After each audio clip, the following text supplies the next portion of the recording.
Hello, ladies and gentlemen. Welcome back to the Summer Premier Qualifiers. We're almost at the end of our show here. It's, of course, starting today. We're getting at the beginning, but it's been Europe, and it's week 4. Nick, it's almost coming to an end. Does it really? Dang, I'm tall now. Look at what happened? What happened here? I don't know. See, I'm asking if the shot's good, and they're saying, Evan, you look great. I think they forgot to ask. You forgot to ask. You forgot to ask. We'll probably fix this out. I am not as tall as Nick, by the way. This man is 6'5". I am 5'7.5". So obviously on a good day? Getting a little bit of help here, but it seems like it got too much help. It's okay. I'm fine to shine sometimes. It's nice to look even with you. You know, it helps our relationship. Guys, let's head to the schedule and talk about the games for today. Match 1, it's going to be Gangstars versus WASD Sports. Now, while this matchup doesn't mean anything in terms of seeding, it does mean something in the race for first place. If Gangstars lose both of these matchups today and D69 win theirs, they will end up tied for first place. However, match 2 and match 3 do mean something, as Flashpoint are still in the race chasing D69 for a spot at Valencia. It's going to be interesting because betting that WASD, especially for D69, is two people to look at in their perspective. D69 trying to tie for first place could be interesting, but they've got to expect a big performance from WASD, whereas Flashpoint here have their destiny in their own hands, which is great. And so, to me, this is the perfect place that I'd want to be if I was Flashpoint today. Yep, they don't have to rely on any other teams to win it for them. But like we said, Gangstars, WASD, the first matchup of the day. We talk about the standings a little bit, where the race lies. You can see Gangstars up 4-0. D69 with one matchup left today can go 4-2. And like we said, Gangstars potentially could lose both of theirs today. You never know.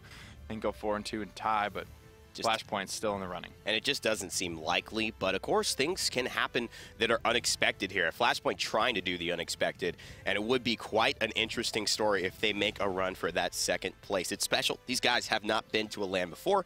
D69 Gangstars veterans in the LAN experience, and both hoping to return to the next upcoming LAN here in Valencia, Spain. Revisit DreamHack once more in a different place and get a little bit of that time exploring the summer beaches there in España. In España. It's going to be exciting. I'm excited to go there. I've never been over to Europe. Hopefully we have no visa issues. That's my big thing, is I want to see everybody with all 5 members there. Yep. Let's go ahead and get on over, guys, to match number 1. It's going to be Gangstars versus WASD Sports. WASD are out of the running, but Gangstars still looking to keep their perfect record alive. Now, this is what a surprise here coming out through Nick. Timber Mill, a map these guys hate, but it's important because this, to me, I'm not sure if this was WASD's pick or if this was I think it's Gangstars because they're higher seeded. But the most important thing is that they're picking this map, which is notorious for being hated throughout the community, hated by these pros, because it just plays so differently from any other Paladins map. Yeah, it's very snowbally. Kinessa's heavily favored here. Whether you have her or you're against her, it's a lot of open space that once you get control of it, it's very hard to wrestle that back, whether you be a defender or whether you be an offender. So going into the champion draft in just a moment, one of my big questions for Gangstars, we've seen teams handle this 2 ways, is you either draft the Kinessa early and you expect to just kind of prioritize her and do it even if they're going to pick the counters, or you let the Kinessa go and you grab the counters yourself. Yeah, I think most people are leaning towards grabbing the counters because counters like Eevee and Androxus fit into more strategies than Kinessa does. When you pick Kinessa early, you're kind of going all in. The chips are on the table, and you've shown your hand. And so we'll see how patient these teams are going into the champion select here for Gangstars versus WASD. Gangstars looking to clinch first place with a win here, and of course WASD looking to deny them and maybe salvage a little bit of their summer qualifier experience today. So they take the Ruckus first off, which is actually a really good pick on this map now with Aerial Assault. Yeah, the change in play style. I don't think we've seen Timbermill since the kind of rise to power Aerial Assault and Ruckus have seen. But this draft still looks standard thus far. Like we said, Kinessa and the counters, they're kind of more of the pocket strats. That's when things are going to start being shown. When you're picking up tanks and bomb kings and stuff, that's not really showing too much, so that's why we're seeing those come through early. But I do expect a half-shell Makoa here. I do expect that to keep the team safe on the point, and I think that's what they're going for. Bomb King also, great point presence, but also can flank if needed, if they need a little bit of assistance there. Both teams not quite willing to go into the Kinessa yet, but it will be Gangstars jumping first into the Sniper, and they have, now Buck on their side as well to just take away another option WSD has to contest her. Yep, if they want to go for something like maybe a Shaolin, something that's effective from range. Not only that, but Gangstars, I think, have a good babysit lineup, too, with Makoa and Bomb King as well, because like you mentioned, Bomb King is so versatile. He can play from the back line, he can flank, and get in deep as well. So he can just be anywhere on the field and still be effective. That's absolutely correct. And Saris, too, talking about how she could be effective on the point, that's where that ultimate is going to make the biggest difference, but also the healing doesn't have to be in the danger zone, where Knessa often likes the team members to be. Probably one of the most, if not the most impactful healer on this map in terms of safety, and Androx is locked in with Maldamba coming in afterwards for Gangstars. Very interesting lineup, but to me, I'd have to give the edge to Gangstars here. Despite Andrew and Evie, Timbermill is where this sort of thing works. Any other map, you know, you're like, oh gosh, what are they doing? But the line of sights on this map, for those of you that might be new to the sport, are just so long that there is almost no way for this Eevee or this Androxus to make their way to Bonker on the Knessa without being spotted out. That's a big task for Bonker now. Not Sun Commander this time. He's on the Buck, which is kind of an unusual pick for him. Yeah. Unbelievable. Going to be running Architectonics for WASD, Reprieve for Creative's Eevee, Aerial Assault for Kamiker's Ruckus. He's going to have a big game today. Saris is going to be on Mortal Reach for Spunky, and Dark Stalker Androxus for Mudastina. Bird's taking Spirits Chosen for his Maldamba Pluck for Theo's Makoa. It's going to be Excellent for Lazy's Bomb King, Bounce House for Sun Commander's Buck, and Eagle Eye for Bonkar's Knessa. A lot of master ridings here, because like we mentioned, Creatives especially, he's going to need to just close this gap as soon as possible. He spots out Theo and blows a lot of cooldowns getting over to this left flank. So they leave Bomb King up near the Knessa, and now there's no way for Creatives to get there safely. He's got too low of a health pool, already knocked down to half health here, and it's just given Lazy enough time to move forward. There it is, Theo coming through, misses the hook, but now goes after another one, still creating space for his team. Lazy puts a ton of damage into Kamiker, and Bonker confirms it. Bonker's just being babysat right now. Creatives, he's starting to look for the angle, but Bird is here. There's going to be so much healing coming through. Forced out into Ice Block. Sun Commander comes back for Peel as well. And they're playing such a patient game. WASD Sports, though, taking advantage of it. 87% on the capture objective. Finally, Gangstars are trying to make their move, and they've got to make it now, keeping the sniper alive. Slowly winning this fight. Creatives goes into the ice block, stays alive. Mudastina will not meet that fate. Theo is in some trouble. Gord comes out onto the point, but he's already fallen. Absolutely no pressure onto Bird right now, just healing from the back line. And Saris also with Spunky playing her, giving Kamiker the much needed healing he needs, but not enough to take down his life there. That's going to be Lazy's job on the Bomb King, cementing the first point fight win to Gangstars. Finally wrestling back control, and the zone is very deadly on this map. Sun Commander is out here looking for the dismount. Wow. He's going to find two with one shot, just preventing this Barrack, who's low mobility already, from maybe even getting back to contest. It's going to be close. 90% now. It's tied up, 99 for WASD, so all they've got to do is kick Gangstars off for a moment, but Lazy with a nice King Bomb ultimate. Not a Lazy ult this time, ladies and gentlemen. He's definitely playing his part for Creatives with a salvaging kill. This has got to be big for Bird, and a great Dread Serpent to change the tide. So far ahead on ultimates. Gangstars, Lazy especially, he's beating people by 20, 30, 40, 50% on their ultimates, putting so much damage out throughout the course of that fight. 2 more kills for the Gangstars, and the first payload will go their way. I love the positioning that Sun Commander's taking on this Buck, and that patient play actually doesn't hit the shot quickly, goes in. Feel here coming through with the pluck, and kind of just going against the half-shell Makoa idea that I had.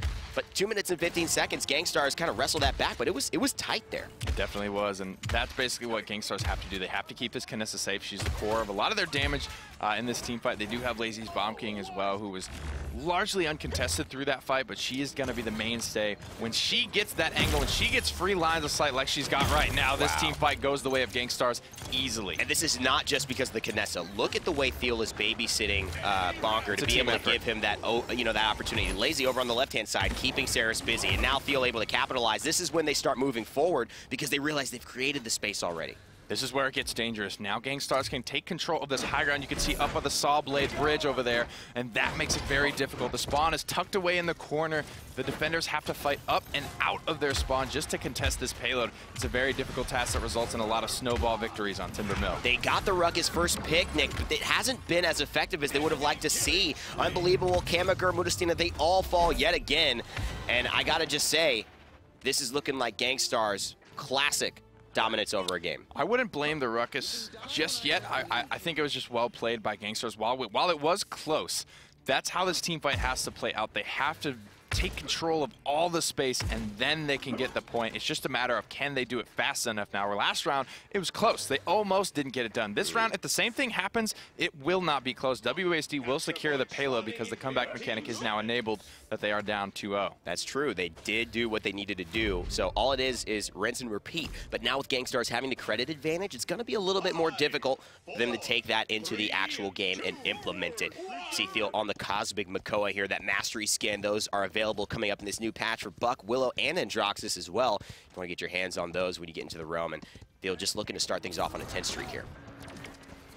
Carefully positioning up on the high ground right now. No one offering themselves up for a hook. Creative's being careful about how he approaches and just content to actually shoot Theo once, pulling Barrick back out, putting him in some trouble. Tries to get the Ancient Rage off, but it's not quick enough. I wonder if that actually took the cooldown of the ultimate ability, because that would be a huge loss for Gangstars in this fight. Luckily, he still stays with it, and Modestina grabs 1 kill, but Lazy's going to follow right back up. The response is important here as a Hexafire. Lazy actually stays alive. Bird keeps him up through all of that in a strafe pattern to boot. Convergence comes out, gets nothing. Theo comes back in with the Ancient Rage. Dread Serpent's already out on the point. Lazy's found 1 frag, and the Gangstars back in control. Unbelievable, just trying to dodge in between his dome shield, but it's not enough to be taken down, to actually not be taken down. So Theo will get the credit for that kill. Absolutely playing lights out for this squad. Lost his streak, but it's a result of his play that Lazy, Sun Commander, and Bird are on such high streaks now. Took a lot out of the tanks for Gangstars, but also from WASD. Every ultimate was used in that last fight, and they ended up losing while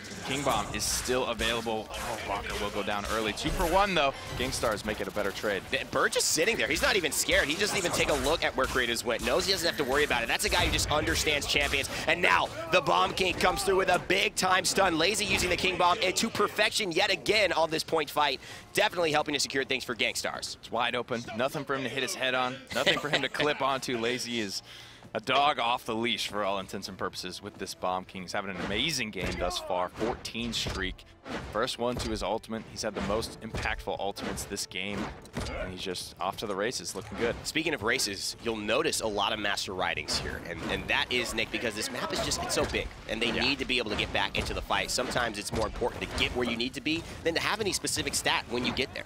Positioning is a stat in its own right. It's unwritten, but still carries a lot of weight, a lot of value. Similar principles to Ice Mines, as if you get taken out of the fight, it takes you a long time to get back in it without that available to you. Sun Commander's in a rough spot right now. He's just going to fight his way out, make that an easy kill for Lazy. Still hits the net. That's the best part about it. Gets the slow onto him, makes it a lot easier, as you said, for Lazy to follow up.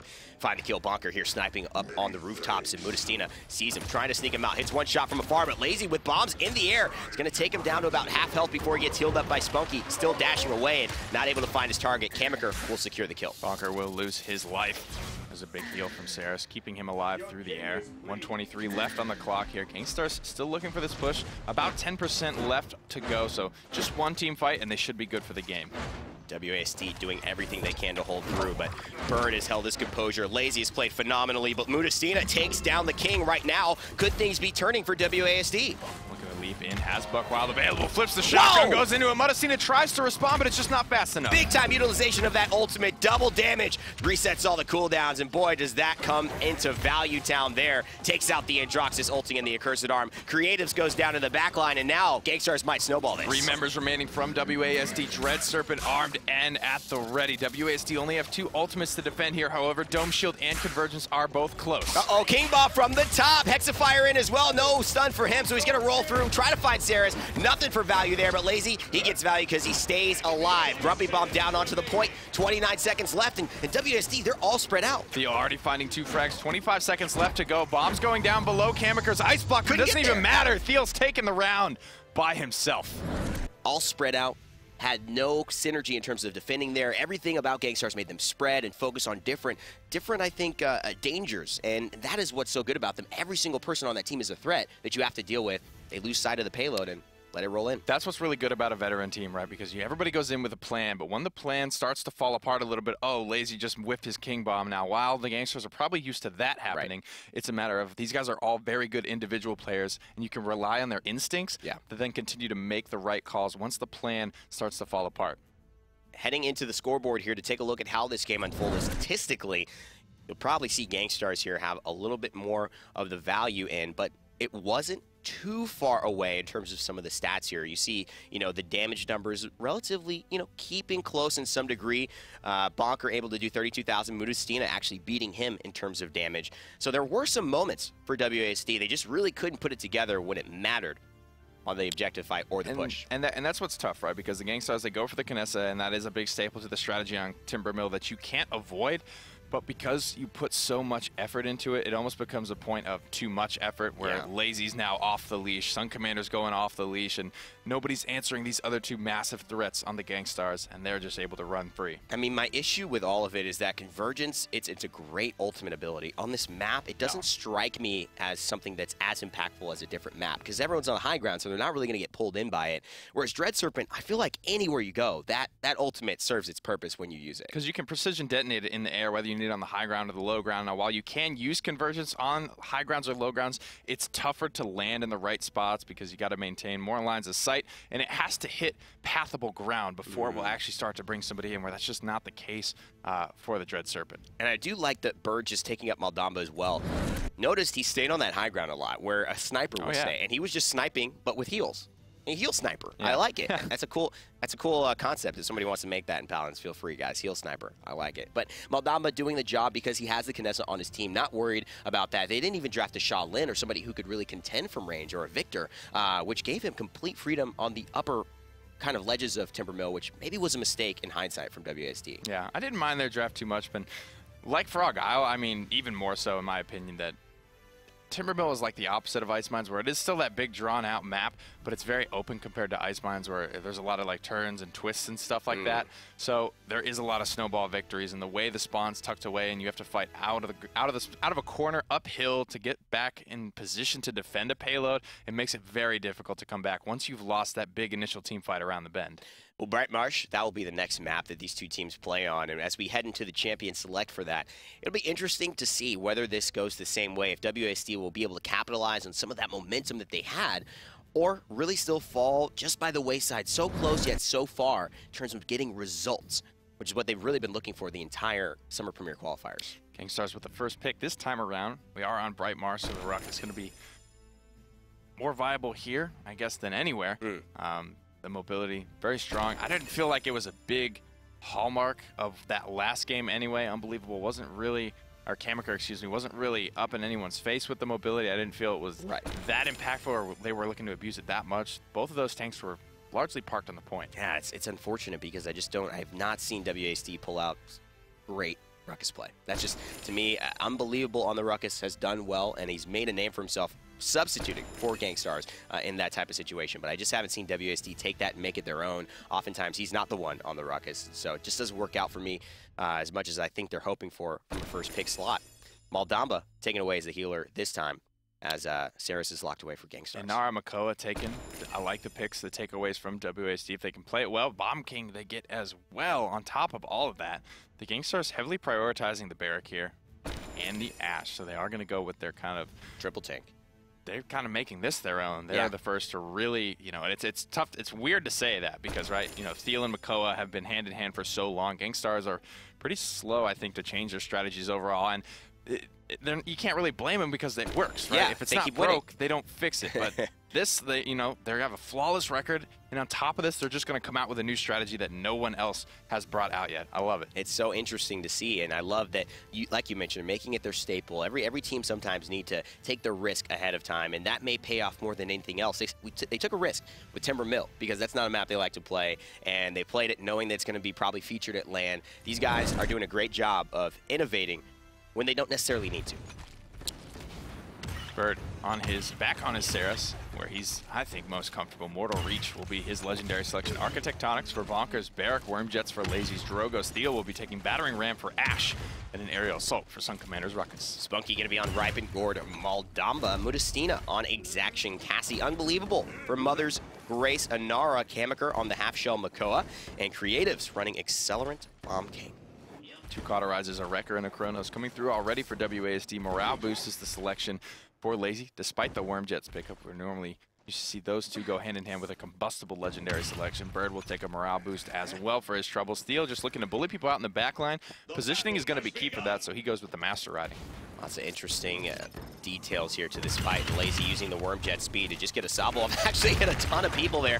Not going to get healed up from that. Not even sure if he has the card as a result of the bug. That will be fixed in the next patch to make that a little bit stronger of a move. But already getting focused down is Makoa. He's almost dead. Fire Spit comes out around the corner. Will connect. 872 damage. Goes down, but not out of the fight just yet. First blood is going to go to Sun Commander still. How do you just not look at Lazy this whole fight? I don't understand. They're on the back foot from the very beginning as a result of the salvo and the positioning, and he's free firing as a Drogoz. Who's going to do it? I mean, they didn't draft any hit scan. Cassie's maybe the closest thing. Bomb King is also, if you're playing well, wow, you have a good chance. And Inara is so tanky, but no one can stand up to that amount of rockets. He almost turned that around, though. I mean, that was a very tanky experience. Lazy trying to hit the fall away Bugsy shot. Not quite yet, but he's definitely improved his Drogoz play here. And Worm Jet's doing well for him. I wish I had Drogoz games like this because I feel like, man, this is free right now. Nobody shoots you. Fire Spit at the ready. He's actually just largely ignoring these tanks. Even in the first fight, he was ignoring Inara, and he's just focused on the healer because he knows that's how you cut the legs out from under Inara. And that is such a smart way to deal with it as well. Just take away the root of the problem, and not necessarily the Stone Warden, who can root you, but never uses Tremor's Mother's Grace. That's legendary for her. Lazy coming in with another. Oh, wow! Kamikaze gave it to him. Thanks for the assist. Kamikaze gave it to him. Goes right into the Dragon Punch. Probably panics a little bit there. Lazy picks up 2. Fire Spit doesn't connect, but he's still in the fight. And again, no pressure onto this Dragon. Salvo ready. 3 seconds on Fire Spit. Thrust is here as well. Nice direct impact. Comes around the corner. Fire Spit will be dodged by Modestina's dodge roll on his cast. Sun Commander does manage to clean up Spunky in the back, however. And that's a classic play, knowing how Drogoz wants to get the kills. Modestina very good on Drogoz himself. And so now Sun Commander wailing in on the back line. Big time damage. He's going to have to force the emitter and pop out. Pulls the repulsor field as well. Here's the Bomb King. Doesn't find any kills quite yet, and actually Creatives goes down. It's nothing. Nice spread. Here's Steel bullying people out as best he can, but that Inara is so tanky, and Ash doesn't do a ton of damage. Lazy's there to pick up the slack, takes down Modestina, and now Spunky is in a bad spot. And we talk about why aren't they focusing Lazy? Well, it seems like Theo, he's resulting in a lot of attention. Takes the dash, CC immunity on the stun. Get that out of here. Olong Johnson will have to rethink his actions. Just not strong enough. Great legend. Great use of that legendary from Theo. Getting aggressive, and frankly, 800 damage is a lot. It's a lot. That hurts, man, to take that. Go up into the air, and you're free for the next probably 2 shots, which is another 800 free damage. Theo with a beautiful combo there to put a capstone on that round. Gangstar's out in front in a big way on their credits. Lazy almost back to his second Dragon Punch with the morale boost. 2 now online. Bird doing the same. Looking to keep things alive with his second convergence. 3 more ultimates available for Theo Bonker, Sun Commander, as well as COTS 2s and a Rejuve 1. A lot of good things going for the Gangstars right now. All the momentum on their side. Very curious how we see Theo use Ash's ultimate Assert Dominance as she heads into the battlefield. She's got that ready. Still going on the right-hand side, staying near the water. Obviously, she can knock off a lot of people. Will she go aggressive in the backline right now? And there it is, just immediately aggressing onto Creatives. Oh, she's going to get Dread Serpented out there, though, and so this could help. Unbelievable goes down early. Assert Dominance still available, like you mentioned. Lazy finds 1, dashing through the fight to the other side, pressuring out Spunky. He's gonna barely get that ultimate off in time. And perfectly Bird there to heal him right back up. Gonna get knocked away, but Bird's done enough healing to buy them the right amount of time. And Creative's looking low. He's gonna fall. Modestina almost gonna fall as well, and in fact, he will. Creative just escaping with his life. Sun Commander holding down a great angle as well, just to poke everyone out from these windows, not allowing them to have any sway on this point fight. Pops a great emitter shield as well. Needs to get back for some healing, taking a lot of damage from all kinds of sources. Here's Kamikaze coming in with a big Ancient Rage. Gotta get this kill, but the emitter is too strong. Spunky, he's gonna be able to find Theo as a consolation prize, but Sun Commander is free firing onto Unbelievable, and this does not look good for WASD. Convergence comes out, pulls in 1, kill confirmed. Modestina goes down, now in a bad spot. Creatives has to fall away as Gangstars find the second payload of the game and look to close out this set quickly. And Theo here just at the time Creatives didn't want him to be. Kamikaze may try for a hook here. No. gonna stay away, just try to regroup and defend with his team. Half Shell providing a little bit of defense for them when they most desperately need it. 2 minutes and 12 seconds on the clock, and Gangstars about 25% away from securing a victory in this set. Deal on this Ash, going to the back line and frankly just putting you on a clock. You have this much time to get away, push me away, or kill me, or else you're going down. Lazy finds 2 already, making this math problem all the more difficult for WASD, falling left, right, and center. Not a hope left on the battlefield. I'm in the command center. I'm firing the weapons. Ready, Captain! And he's just sitting there and just free-firing like he's in a Starship Cruiser. I love it. Sun Commander taking advantage of the map to its fullest extent. Lazy, meanwhile, has a Dragon Punch primed and ready to go. Fire Spit's not going to connect on this one, but here's a Cane Bomb. What are they going to do? Looking for 1 here. 1 was better than nothing. Bonker will fall. Dread Serpent is here to help keep this initiation going. Sun Commander's already answered back. Assert Dominus comes out as well. Convergence not quite ready. Only thing available is the Dragon Punch as far as ultimates for Gangstars. Barrack just went down, and so they're going to have to wait. The Dome Shield will be primed. All they need to do is bide their time. Wait till Barrack gets back. They're going to have enough space to clear and push this payload to the end. Seismic Crash comes through. Fire Spit just for the capstone. Lazy could go down in the air here. He's going to try to get this off. Nonetheless, he will find the top of Benara's head. Oh, man, not going to find anything, but the Dome Shield comes at the very end and allows Gangstars to get the victory after enough pressure from the ultimates just allowed WASD to fall apart. Just well drafted, I think. Lazy was largely unpressured through the majority of that game. There wasn't a whole lot of breath. There was no flanker. Creatives, while on the Bomb King, can fill that role, at least at a pseudo level, but still just never found the momentum or I think the right time to do it. It's hard to look at what went wrong when a team 4-0s because you know that something just collapsed, right? And whether it's the actual team play, whether it's the execution, whether it's the draft, it's kind of hard to point at the specific reason why. But WASD have not had a lot of rhythm going into this summer qualifiers, and they're going to end with not a lot of rhythm here as well. Getting 4-0'd both times on 2 different maps by Gangstars is definitely going to, A, cement Gangstars in the first place position, and now put the eyes towards Flashpoint, where as we go into the next set, after taking a look at the scoreboard here, they're going to be facing off to see if they can win 2 big-time games against Gangstars and D69 and maybe take second. So it sounds funny to say, but this next matchup is actually, it's a spot for DreamHack. If Flashpoint lose this next matchup against the Gangstars, then they will forfeit that spot to District 69 as they will no longer have enough games left in the tank to be able to tie up their records. 4-0 win here on the stat screen, as seen. You can see Lazy, not a lot of deaths to his name. Sun Commander never died. Yeah, I was saying, I love the spot he found there with the ruckus. That was cute. That was really cute, sprayed above it, and it had like a little bubble on top, which reminded me of an astronaut's helmet, which was so funny because he's just got the space theme and he's just firing out there with the lasers. It just was, it's a great performance by him, and he to me has shown very much like Unbelievable, very much like Bitey, mastery of ruckus, right? And I think Sheepa as well. I'll throw him in there. Just being able to play this aerial assault, playing it differently. Of course, I think Bitey still, to me, has the most beautiful plays of this ruckus, but still taking it, making it his own, and being so effective with his damage in a fight. 43K, almost topping everyone on WASD. I love what he's done for this team, and I love, you got to give Sun Commander a lot of credit because he's always been there. He never went to another team. He was content to just sit in the sub role for a while, and then, I guess you realize what you got, and then they put him back on the main roster, and he has been phenomenal through these qualifiers for me. He's played so many different things. He's done every single one of them well. Yeah. I think Gangstars have found themselves a real asset in him. Well, it's always an interesting thing. Whenever you're doing well or not doing well, there's a lot of people who will doubt you, who will believe in you. He's definitely, like you mentioned, had to go through those ups and downs, not being a big part of the team, then being a huge part of the team, then, getting replaced, et cetera, coming back and he never caused a lot of drama or stir about it. I never heard a single complaint from him. He's not real vocal on Twitter or anything like that. I just love it. I love that about the guy. And to be able to just consistently stay there and then come through, it's like, hey, we need you now, and perform not only what they need, but better. And there he was. And there he was. Congrats to Sun Commander and Gangstars for securing first place here. We'll be right back. We have a quick break, but we'll be following up with Flashpoint following their game with Gangstars. It'll be Gangstars doubleheader for today, and also Flashpoint getting things started. If they win, they might go to Spain. If not, D69, crack open the champagne. We'll see you guys right after the break. Hello there, Paladins fans. My name's Gabe Mahelli. I'm a PR specialist at High Res Studios. You can just call me Gabe'em for short.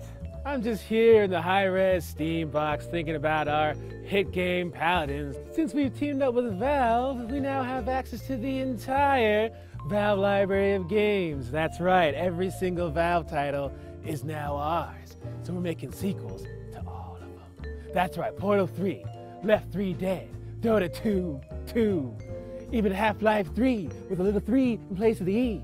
That's how you know it's good!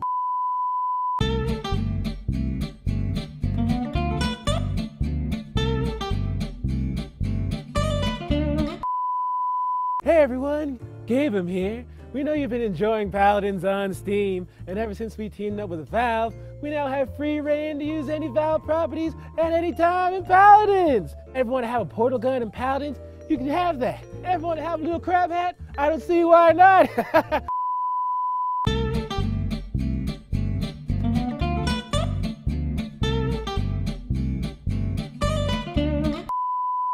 Hey everyone, Gabe'em here.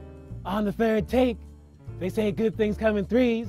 Someone should probably tell Valve that. Thanks for playing Paladins. We wanted to celebrate. That's why we've decided to have a sale, I guess. Can I say that? Can I say sale? Let's take a look at everything on sale. We'll call them transactional friend prices, or TS for short. TF1, 50% discount on all cosmetic items released before Open Beta 48. TF2, 50% discount on all current chests. TF3, what a surprise. This one's missing. Well, I guess you'll just have to keep playing Paladins to fill the giant void of all these missing TF3s. And there you have it. 50% off all pre-OB 48 items and 50% off all current chests. Get in on these prices. You'll be GLaDOS you did. What's that? Gabe knew it was outside. He brought the police. Team of lawyers as well. Well, shit.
Hello, ladies and gentlemen. Welcome back to the Summer Premiere Qualifiers. My name is Evan Rayner, and this is Nick Keogh, Hi-Res, Pretty Hair. We'll be your casters for the rest of the day. You're stuck with us unfortunately. Forever and always. Forever and always. Always and forever. To Valencia, then you get to see Box and yeah, and I hold boys. shift, and Alan, it'll be great to see those guys there. But Nick, I was singing you a love ballad. You just kind of, moved on. It's okay. It's fine. I think that makes a lot of sense. You guys see how it works here at the office. We're excited to bring to you this set, which everyone's been waiting for, because this is the one that will determine second place. This means the most today until Flashpoint win it, and then the next one will mean the most. Exactly. So let's see if they can make the next game win the most by making, mean the most by winning this one. I guess the next Series 3 doesn't mean anything until Flashpoint win this one. That's right. That's what I'm trying to say. So Serpent Beach is the map. Very, clandestine, like standard pick. Nothing special about it. But vertical mobility kind of is king here. Any specific things you go? Like, if this is you in your mind, how do you go about this draft, this game, D69. this series? Well, I think D69 are best on this map. That's who I pick to win this map almost all the time. Right. And the reason for that being, well, it depends. They're not really doing it so much anymore, but the old, hard dive strategy that they used to run that actually featured a Torvald, the Bomb King, the Buck, and then whatever other flanker they could get their hands off. That was a really cool way, I think, that they were finding a lot of momentum 4-0s on this map. So if the Gangstars go for something like that, or if they go for their triple tank, it all depends, I think, what the Gangstars are feeling comfortable running. I think that's a good question. Have what it takes to run that dive comp as well. I don't know about the Torvald. No one's brought that out in a minute. No. But I think he was key to that strategy. And I don't know if this is necessarily the meta for Torvald, that for whatever reason teams maybe just not trying it. They're not forced to try it. It's an opportunity for Flashpoint in my eyes to do something different, to surprise Gangstars, although I think it's going to be hard to surprise these guys. What I do love is the way, ending up with the draft with a counter pick, if you can do that and do it successfully, to maybe throw in something that'll change their plans, have them guessing till the very end, that'll be helpful. If you first pick your kind of key component, they're like, okay, then here's how we do it, and we beat it, and then you're kind of screwed. Yep, a lot of masterminds behind these drafts, especially Cybait, Fishko. They're going to have to play very well. Cogcog's been on fire as well from the support role, and that's really good to see. It's hard to do a lot from support, even from Bird and from Gara. It's often that lazy or somebody, Parados, steals the show. The main fraggers oftentimes will do that, but those guys have all shown the potential to just control a fight and just will it to win. You got to remember, it's easy for us to forget, like you said, but the reason they're able to steal the show is because they're kept alive by their supports. Yeah. It's just so funny how we often forget that, but so goes the results of the highlight reel. Ruckus, he's taking his Flashpoint Esports first pick, and Gangstars respond with a Bomb King and another tank, I would assume, here. Yeah, I don't know how crazy Flashpoint are going to be looking to get today, because this means a lot for them, right? And now probably isn't the best time to be trying something new out. If game one just doesn't work, they get everything they want and it just doesn't work, falls flat on its face, then maybe you think about switching it up, really just kind of throwing a wrench in the gearbox. What's so interesting for me, too, is with WASD and teams who do innovate, they beat D69 on Stone Keep with Willow, okay? And then they stopped playing Willow. I don't understand. She didn't get worse. She didn't change. Yeah. And to me, she got better. And if anything, exactly. And so for me, it's like sometimes these teams, they have these moments and they don't recognize it. Like, hey, that's a good direction. Change it up. There's that, and I think there's also the dynamic of maybe that was just catching them off guard, and then if their guard is up against a Willow from there on out, I don't know, it could fall flat on its face. Flashpoint actually going to flip the script here, take Gangstar's strategy and use it against him. Yeah, and that's definitely what they were looking for. I think Gangstars and D69 as well have played the double to triple tank on Serpent Beach and sending Ash to the back line. Flashpoint taking it from them, to me, spells a little bit of trouble, because I usually don't see teams that try to take away a strategy without having proven that they are some incredible Ash player, etc., to really prevail over that team that was going for the strategy in the first place. Be interesting to see Inara, another character. I think the wall is pretty relevant here. So you look at Dragar Falls, of course, but Serpent Beach, there is a lot of good choke points for her to cut off, especially cutting off Sephiroth Cloud's Ash from chasing people. That's really what she looks to do, blocking off shoulder charges, that sort of thing. I expect to be a real possibility. Cog, however, is going to be on Saris with Mortal Reach, Aerial Assault for Phoenix's Ruckus, Architectonics for Cyb8's Barrack, Sephiroth Cloud taking Battering Ram, and Wormhole for Fishgo's Eevee. Bird going to be taking Ripon, Gordon, Maldamba, Thiel, Pluck, Makoa for him, Darkstalker and Joxus for Sun Commander, Lazy on Accelerant, Bomb King, and Bonker using Mother's, Grace, and Nara. And so important for Sidebait to get set up here with Barrick. Throws the shield up kind of early. No one was really shooting at him, but I guess warding off the potential shield from Theo. They're looking to follow up strong. Both tanks taking about half health here, but they're going to get healed up right now by Bird. Another turret comes down on the point, but Sidebait's already in trouble. First blood, though. Fishko is going to take down Bonker, and now Flashpoint are in a good spot to get set up. Fishko's a good performer. Cloud as well. I would not be surprised to see these guys have a strong showcase against Gangstars, knowing how much this means to them. He's got to hit his shots, though. Oh, gives one to the reversal, and actually he's going to blink away with Wormhole to safety. Lazy's under some pressure as well. Very different atmosphere here for the Gangstars. Now pressure on all fronts. This Eevee player, Fishko, was frankly the first one to really bring it back in the day when Eevee did see her changes. Fishko was always such a good Eevee player, and he's really showing why he has made that name for himself now. I can already see it, Nick. Sun Commander, I think he's going to be the difference maker here. Not so easy for Fishko to deal with Sun, especially on the Androxus mobile in the air. It's hard for Eevee to hit those slow-moving projectiles, and now you just see he's free-firing yet again. If he can apply the pressure onto the back line or onto these flankers like this, it's going to be all up to Gangstars to lose this game. No reprieve, so Fishko's going to leave that ice block with as much health as he went in there with. However, 2 kills still continuing to come through. Flashpoint just playing so well. Nice wall. Bonker going to provide some Theo, if only for a moment. You got to kill him, though. You got to kill him in there. Okay, finally does take him down. Phoenix goes in, and Bonker here by himself onto the point. Flashpoint, 99%, and Fishko with a kill. Phoenix with a double seems to have surely secured this for their team. Sun's been chasing Fishko around, and I almost feel this way whenever I play Eevee as well. I just run away. I just ignore whoever's trying to pressure me. I just run away from you and try and do my job as best I can while keeping you on the back burner. And I feel like that was kind of what happened to Sun Commander in that fight. He was just on the back burner trying to kill this Eevee. Never really did. And then, as a result, didn't do much else in the fight. Wow, good ruckus play by Phoenix here. Hits so many headshots as well. Cloud really creating that space in the front line. Doesn't go into the ultimate yet. I actually might have just gone into the ultimate to stay alive, and actually that was a very good buying time. The payload's still progressing past 50%, so Flashpoint getting aggressive here after taking the first lead. Minute 53 remains here. Shots from Fishko going to go through. Theo actually going to whip that hook onto Phoenix. It's a big, easy target as well. Ice Storm comes out off the back of the blink. Forced into the ice block. Eats 1 bomb, eats 2 bomb. Lazy. Wow. Taking her to the cleaners. Such good play by Lazy. I mean, this guy plays on such high sensitivity. If you've ever seen him, you're saying, how is that even humanly possible to keep track of that much information and move your mouse like that? But he somehow does it. Tracks a moving Eevee and Soren, actually still following up on the kills, contributing a lot of damage in this fight. Gangstars finally finding their footing on the defense. Clean sweep at the cost of a Dread Serpent. However, Hexfire and Ice Storm was used from Flashpoint.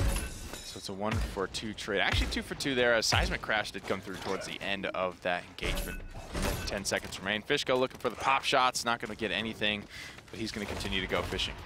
Theo in the next patch going to be shooting a little bit faster, but out of the air. Takes a blinking Eevee and puts her into the ground.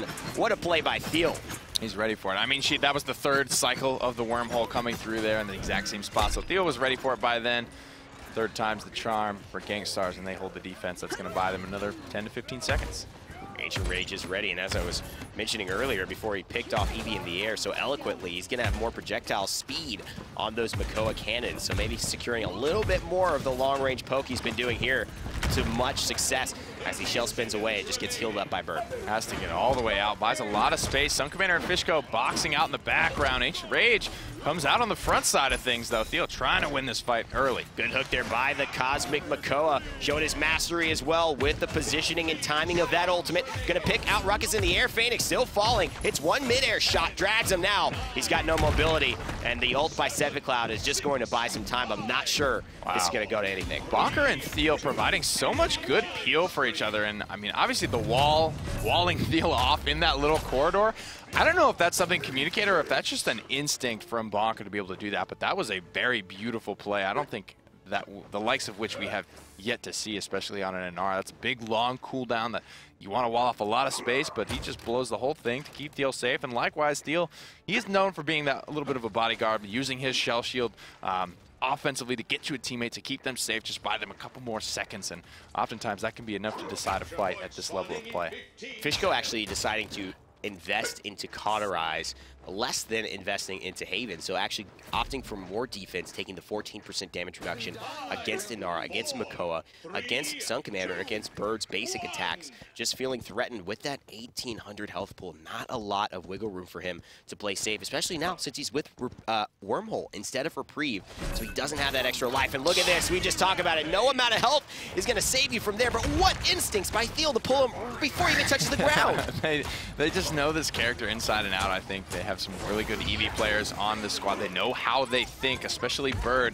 He likes to kind of pick people apart mentally. Actually, that lazy King Bomb is not going to go off whatsoever. Thiel gets pulled in from a convergence, but he's going to stay alive. Totally different Flashpoint fight here. And Bonker's still not dead, and Eevee has no way to get into there. And of course, Thiel has made it clear that if you mess with Thiel too much, he's going to pull you in, make you regret it. Fishko, though, grabs a nice kill on the Bird. That was a really nice shot. Seismic Crash pulls Ruckus back to earth as he went off for the aerial assault. Gonna get the Ice Storm off, putting Bonker in the corner, but again, walling himself off. He's gonna be safe for the time being. Feels like Thiel just can't miss right now. He's contributing more to this point fight than any turtle should.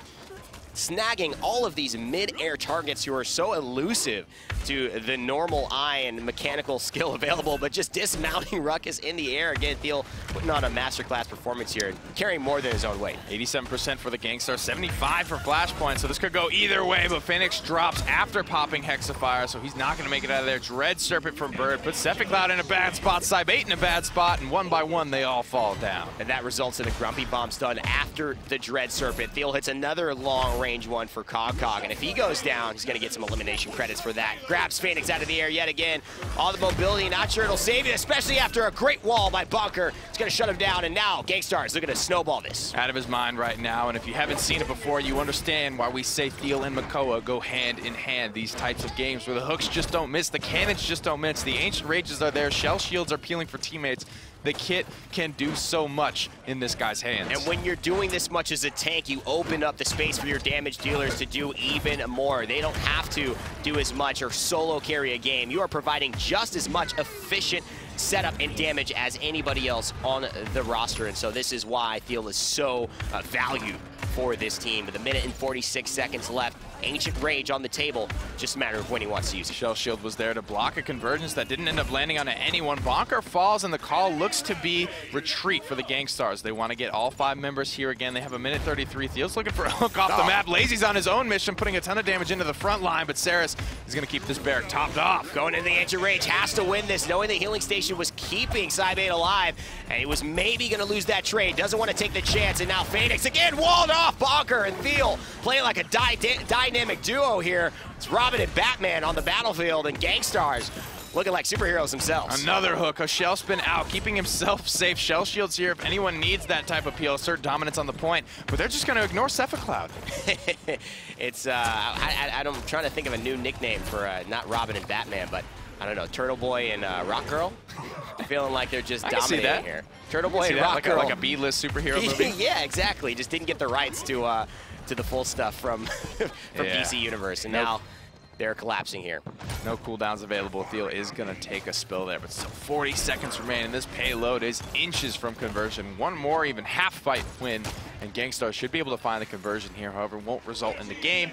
They will just go up 3-1. And with the way Bonker and Thiel are playing, it's so amazing to see them create so much space and take so much attention. We asked, why is Lazy not getting pressured on last match as the draw goes? Well, here's why. Because if you leave Thiel or Bonker for a moment, they're going to shut you down. That's going to be Cybate falling to the ground as well. Seismic crashes to ward everyone off. This could be the end. Fishko with a big ultimate, though, trying to turn the tide. Now that hook's going to land as well on the Cephicloud. 90% damage reduction. Hexafire is largely blocked by Shell Shield. One frag will come through off the back. Big time ultimate, accursed arm. They haven't looked at Sun Commander in this entire fight, and it just may be his time to snowball it all. Thiel with another hook on a Cybate, but Saris keeping him alive, and a Dome Shield buying some time. I gotta say, that hook may have been the cause for the contest here. Flashpoint may have bought themselves enough time there. More headshots come through for Sun Commander. King Bomb's at the ready as well. One more bomb's gonna do it. No one there is to push the payload. It's still a brawl fest. King Bomb, what you doing? There it is, Lazy hits the wall. He's gonna go in for the stun. done. Gangstars push successful because of the space, and Lazy capitalizes off it all with a kill on the Fishco. Up too high in the air, Phoenix gives them, in combination with the wall, just a beautiful kind of orchestrated push there. Nobody wanted to get hit by the King Bomb. At the same time, the wall from Inara is cutting off line of sight and contest potential from Flashpoint, allowing that window to be open and then slammed shut by the Gangstars, who go up 3-1. However, items are going to be about equalized here as we see Cauterized 3 on Sidebait, Phoenix, and Cephicloud, Ash, Barrack, and Ruckus, with still plenty left in the tank. Level 3 offensive items as well from the Gangstars. Record 3, caught 3s across the board. Chronos 2 and a Blast Shield 2, making Bird that much more difficult to bring down. Bonker transitioning so well from the early role we saw him playing in January of Shaolin. Damage carry, and now on the Inara doing just as much damage and having admittedly more of an impact on the game. Well, hard to say because they might have just won HRX as a result of his fantastic plays. But look at this, Convergence coming through as well as an assert dominance from Ash. Cephicloud will lose out on that one, and Kokok will find the kill on the Lazy. Scooped again out of the air, Phoenix. There's nowhere for him to go. He stays alive as well as Ash was taken down. Cephicloud mid-assert dominance wind-up animation, so didn't get that ultimate off. However, we'll still have it available.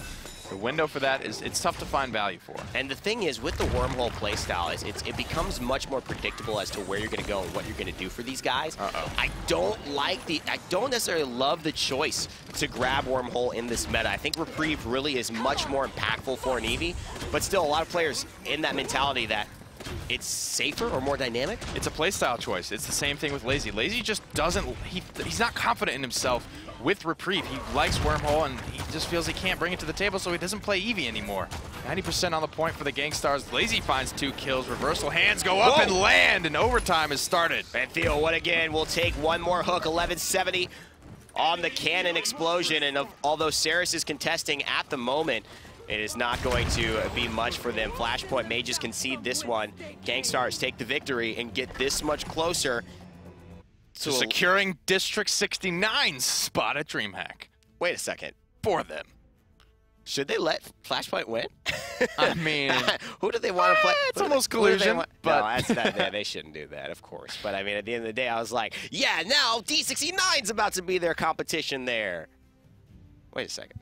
This doesn't get any easier for Flashpoint. It doesn't get any easier for both teams, really, because the more that Gangstars win, the more level of competition they're going to have to face in Valencia. Flashpoint now facing backs against the wall knows they have to put everything into this next draft and this next map. Gangstars can't let their foot off the gas. 71,000 damage from Cephicloud and top on his team. And it's pretty interesting to me, right? Because you look at Phoenix on Ruckus, who's the lowest damage on his squad, even with that Eevee, who is struggling to find some kills, and Fishco's one of the best wormholers out there. He may be the only wormhole Eevee still out there at this level of play. He still finds a way to put in a big amount of damage, and I think a lot of this may have just come off the back of Phoenix was the focus of Theo's ire a lot of that game. 67,000 damage for Theo. Really, really good stuff. 13 and 5 from him. See, when I look at Gangstars and how well they play, and then a lot of people will. We see a stream, we see this and that, players' feedback is, oh man, this Ruckus is just out of control. We'll see Ruckus dominate games, first pick. The way that Gangstars play against it, they make people who play Ruckus against them look bad. These are great players in the scene. They make them look irrelevant. Playing a frontliner they are kind of inherently easy to hit their shots, to use their abilities, right? You pop a shield, whoop-de-doo, good for you. It all comes down to where are you positioning, when are you popping those cooldowns. It's all decision making. It's not so much so like the aim like it is on an Androxus where you're hitting crazy flicks, or an Eevee where you're blinking up, 180ing, blast shots coming through. It's so much just decision making for a frontliner, and that can be something that you frankly can't teach. Yeah, it's not something that you can teach. It's not readily available either. And if these guys started doing professional classes, I think a lot of people would be ready to sign up. Theo, teach me the ways of Makoa. I am ready to learn, senpai. But of course, he's still got games to play, so you can watch and learn just as well. Jaguar Falls will be the next map. These two teams will battle on, and it's going to be the same flavor, a little bit of a different feel. Having obviously the closer maps, not as much verticality here, but still a dominating performance has been in the history for Gangstars on these maps, where they're 4-0 teams very easily. It'll be interesting to see if Flashpoint go the same direction, because if they don't, I mean, this is where I think Ash was debuted for Gangstars, so Yeah, this could be they're giving it up if they don't take it away. But if it didn't work for them last game, I don't see Flashpoint wanting to go to that again. Like we said, they went for something a little bit different, but it sort of fell flat on its face. And the Ash, it's hard to point to that as the problem because she did so much damage. You know, that's kind of the casual way out of saying, oh, I did great, I did so much damage. But at the end of the day, if he wasn't the focus, and clearly he wasn't, that Ruckus was under a lot of pressure from Theo.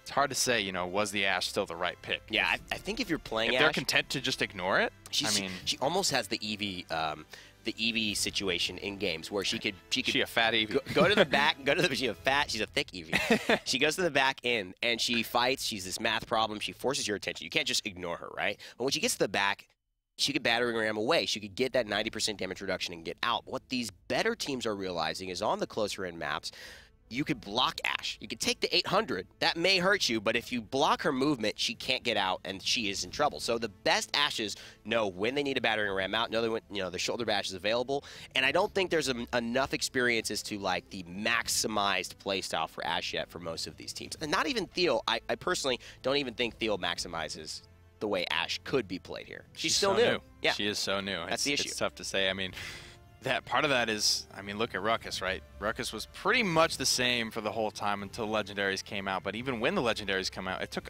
Aerial Assault so long to become the truly accepted best way to play the character. And part of that comes off the back of if people just aren't playing a character, then it's not getting enough reps, it's not getting enough good games, bad games, average games to be able to figure out, is this guy really valuable? Yeah, you don't get to see the stats, right? You can't make an actual understanding of what's happening if nobody plays the champ. That's why I think these teams, they say, Willow, yeah, she could be good, but nobody plays her. We don't know if she's good. We don't know how good she is, and no one's willing to bet their, you know, $100,000 on the line. Yeah, money's on the line. For Willow, right? I mean, she's not worth it. I don't know if you're paying $100K for Willow. If you are, it's probably, I don't know, legal? I don't even know if that works. Maybe she's just helping build a home for you or something, but Maldama gets taken away for Flashpoint here, and Nara, Makoa, and Ruckus. Gangstar's already committing to the triple tank. Yeah. Pretty early, they're going to get Saris as well. I like that Flashpoint took away Maldamba. He's a little bit more effective at healing. Fernando? Beef Squad Monopoly. Pull out the Grok or the Grover. Are you Grok actually or Grover. serious? Or Pip. Wow, they still go to Saris. Wow. How are you going to turn down oh my god. A Mega Potion What's Pip. that? Times 4? It's like, oh my goodness, like 10K healing. That's insane. If he just dunks a Mega Potion at his feet. It's pretty insane, but because of the low cooldowns and, you know, the Fernando shield that can, admittedly with Makoa as well, block off so much of this area, Gangstars are going for something highly unusual. 4 tanks is not something that we see very often, although 3 is. This is going to be a special event. Flashpoint. Can you take advantage of this wacky lineup that Gangstars have brought to the table? I'm sure they're going to make it look good because, hey, they're some of the best players in the world. Mortal Reach, Saris for Bird. And then the Beef Squad, Scorch, Fernando for Lazy, Mother's Grace, and Nara for Bonker, Aerial Assault, Ruckus for Sun Commander, and Pluck Makoa for Theo. Cog, Stick and Spirits chosen. Chain Reaction for Fishko's Bomb King, Totemic Ward for Cybe 8's Grok, Battering Ram for Sephic Clouds, Ash, and an Architectonics for Phoenix's Barrack. 2 COTS come out for the Gangstars so far, 1 Wrecker and Kronos. I feel like they're going to need more than 1 Wrecker, I tell you what. I mean, boy, I'll tell you what. Boy, I'll tell you what. It's going to be interesting for Gangstars here moving forward. Lazy, obviously, with Scorch and Master Riding, he's going to get to the back line quickly, and that's, you know, we're taking a look at Flashpoint's perspective here, but what's most interesting is where Gangstars go. And right here, you see Lazy already aggressing onto the Maldamba, and that's his sole focus. He just wants to get that healer out of the fight. He does. Already having to charge out of the fight was Ash and forced into the back line. We expect this, though. We expect a little bullying, and this is where Saris is going to struggle. She can only heal 1 character at a time, and she's got 4 beefcakes to keep alive. First blood there for Sephic Cloud. You're kind of right. Architectonics doing a great job for them. Bonker, Earthen Guard, wow, what a heal. Just gets right back up to full. Screw your Cauterize, he says. I've got enough that I need. And Fishko, he's putting together a lot of the work of the damage side for Flashpoint. I like the Grok pickup as well. There's a lot of damage coming through. Bonker just gets shredded through. Bird can't keep everyone alive. Lazy shield goes up, but it falls almost as quickly as it was deployed. What's scary is that they have stayed alive long enough as Gangstars that they have not lost this fight. In fact, this is slowly turning towards Gangstar's favor as they continue to just try and stay on the point. Convergence comes out early, but it's blocked by all the shielding coming through from both squads. This is a cluster. It really is. Set the Cloud gets another kill and Fishko as well, but Lazy forcing them off, and that's what Gangstars do. They play the patient game. They stay alive. They make you look at one, look at the other, and now you're going to have to get back onto this fight, but once they get cemented, it's going to be impossible to get them off. Immortal's ready. It's going to be Pop. Lazy's trying to get around this corner just to stay alive, but they're trapped in a little corner with a King Bomb, and it gets walled off! Talk to the Rock, baby. I don't want to hear you don't go anywhere near my teammates, and she shuts down the aggressiveness coming from Fishko, and here's a seismic crash as well. This tank squad is beefy. They may not have won the point, but man, did they stall it out for quite a while. This is just a mess, I'll tell you what. Too bad Torvald was left out. We almost got every single tank. You know, I think Torvald would have been even better, right? That would have been so freaking funny to see Torvald jump through, and he's got a lot of shields to eat, I guess. Unwind the shield, Sun Commander up. And that's kind of what these guys like to do, right? They play these tanks oftentimes like damage dealers, and I mean, was this Gangstars just having a little bit too much confidence in I think they're just having fun. This game doesn't mean anything for Gangstars, so they're just well, hell, getting wacky with it, I guess. I mean, you know, we bring up the fact that if Flashpoint advance, you know, and they have a chance to beat D69, they may not see D69 at the end, but also the fact that, you know, Gangstars have already qualified for first, they're a little bit more relaxed on this, maybe just trying out some wacky things. How far can we push this tank meta? That's the question.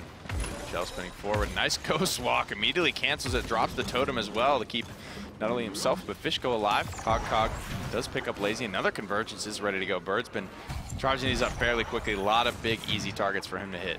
Very interesting thought here. And I think it actually was a great pick by Flashpoint to take not the Ceres, but the Maldamba, because he has those two forms of healing, and Ceres has to pocket heal, right? And she has too many people to actually pocket heal here. Convergence comes through, but it's definitely a whiff. She goes down as a result of Seppi Cloud pushing. Hexifier trying to stall it out. It's not enough. There's just so much healing from Maldamba and from Grok.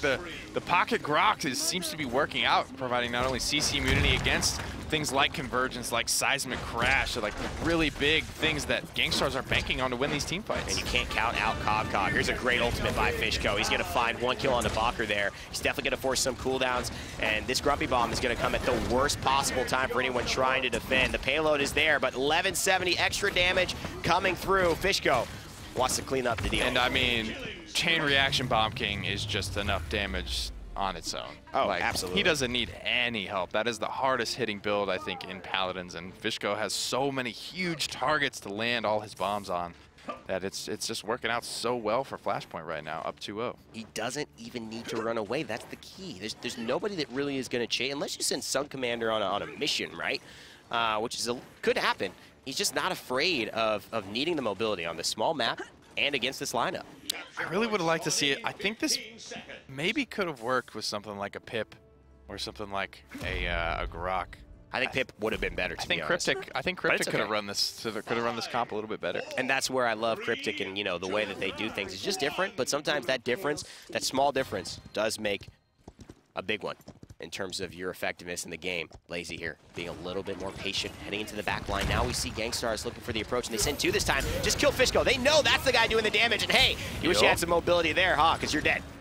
It'll be interesting to see how this composition from Flashpoint falls off. Once Cauterize does come online, Seismic Crash comes through, doesn't get a whole lot for it. Lazy just beating his head against the wall right now, switches targets onto the barrack. And I can't tell you how much damage these architectonic turrets are actually doing in this fight. They've got to finish off the barrack early because Phoenix is the one who's always alive here. Grok doing a great job, Saibei on this Grok, keeping him healthy and safe, but they've got to put a lot of energy not only into Fishko, but into Phoenix. Another totem comes down, keeping everyone just so healthy, taking a good amount of damage now is Saibei. Still alive. But he's still on a 14 streak, you're right. So much healing gourds into totems. There is just AoE healing for days. Healing station. Flashpoint.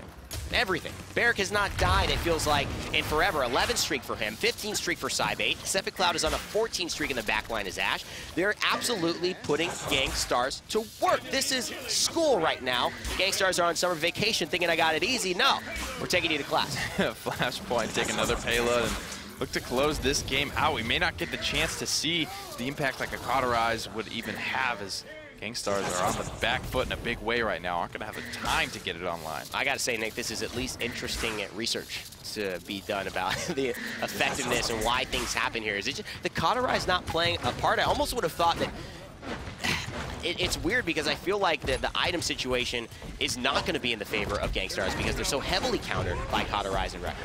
Convergence pulls in a couple. Bird, Bonker going to confirm those kills. Thiel was forced to pop his Ancient Rage, but he's going to keep himself alive. Almost confirms a kill. 4 for nothing right now. Flashpoint on the back foot. Cloud has pieced out. Shoulder charge for the hills and still surging forward. Thiel undeterred. And this is where we see some of these off legendary choices maybe making a subtle impact that could change the game. Fishko, without the mobility for his Poppy Bomb, is not going to get as much distance as he would have liked, and he will take down Lazy as a result, forcing him into a corner and then getting aggressive on a Thiel. Record 3, two-shotting that shell shield. Chain reaction putting in some hurt as well. Sun Commander's feeling the pain. 1877 HP left. He's going to have to back up for the time being, and Saris can only heal these guys one at a time. Sun Commander gets stunned from far away as a result of Cog, who is definitely one of the best supports coming up in the EU scene and one to look at. Phoenix gets stunned out as well from the seismic crash, but nothing happens. Another team fight starting to go the way back in favor of the Gangstars, finding their footing on defense once again. Phoenix falls 3 for 1 right now. There's the big guns coming out, but Sun Commander, maybe a misplay. They're spraying right now. Sun Commander had nothing left to shoot. Those sprays are so good. They're so nice. And I think they add that personality, right? The poses as well, just the emotes. We haven't seen a lot of Thiel use that one, but so excellent when you're able to just show off the mastery of your champion. Those mastery skins available in the realm right now. Buck, Willow, and Drox is getting theirs in this upcoming patch. Obviously, Makoa is already available. Here, Phoenix by himself. They've got to take down this Barrack, but Thiel misses the hook. Phoenix puts himself out as Lazy did. They both kind of get caught out away from their teams, and part of that came off the result of a good wall from Bonker, keeping 4 members of Flashpoint cut off from the rest of the squad. 4 seconds remain. Hook up and off the map goes Ash. How? You're the one who's supposed to knock people off. Thiel turning the tables here, but Fishko takes down the big turtle yet again. Lazy with a double kill off the Scorch follow-up, thanks to some great setup from his teammates, and Sun Commander just getting healed up by Bird in the background. Looks like this overtime will take away, and Gangstars have not lost just yet.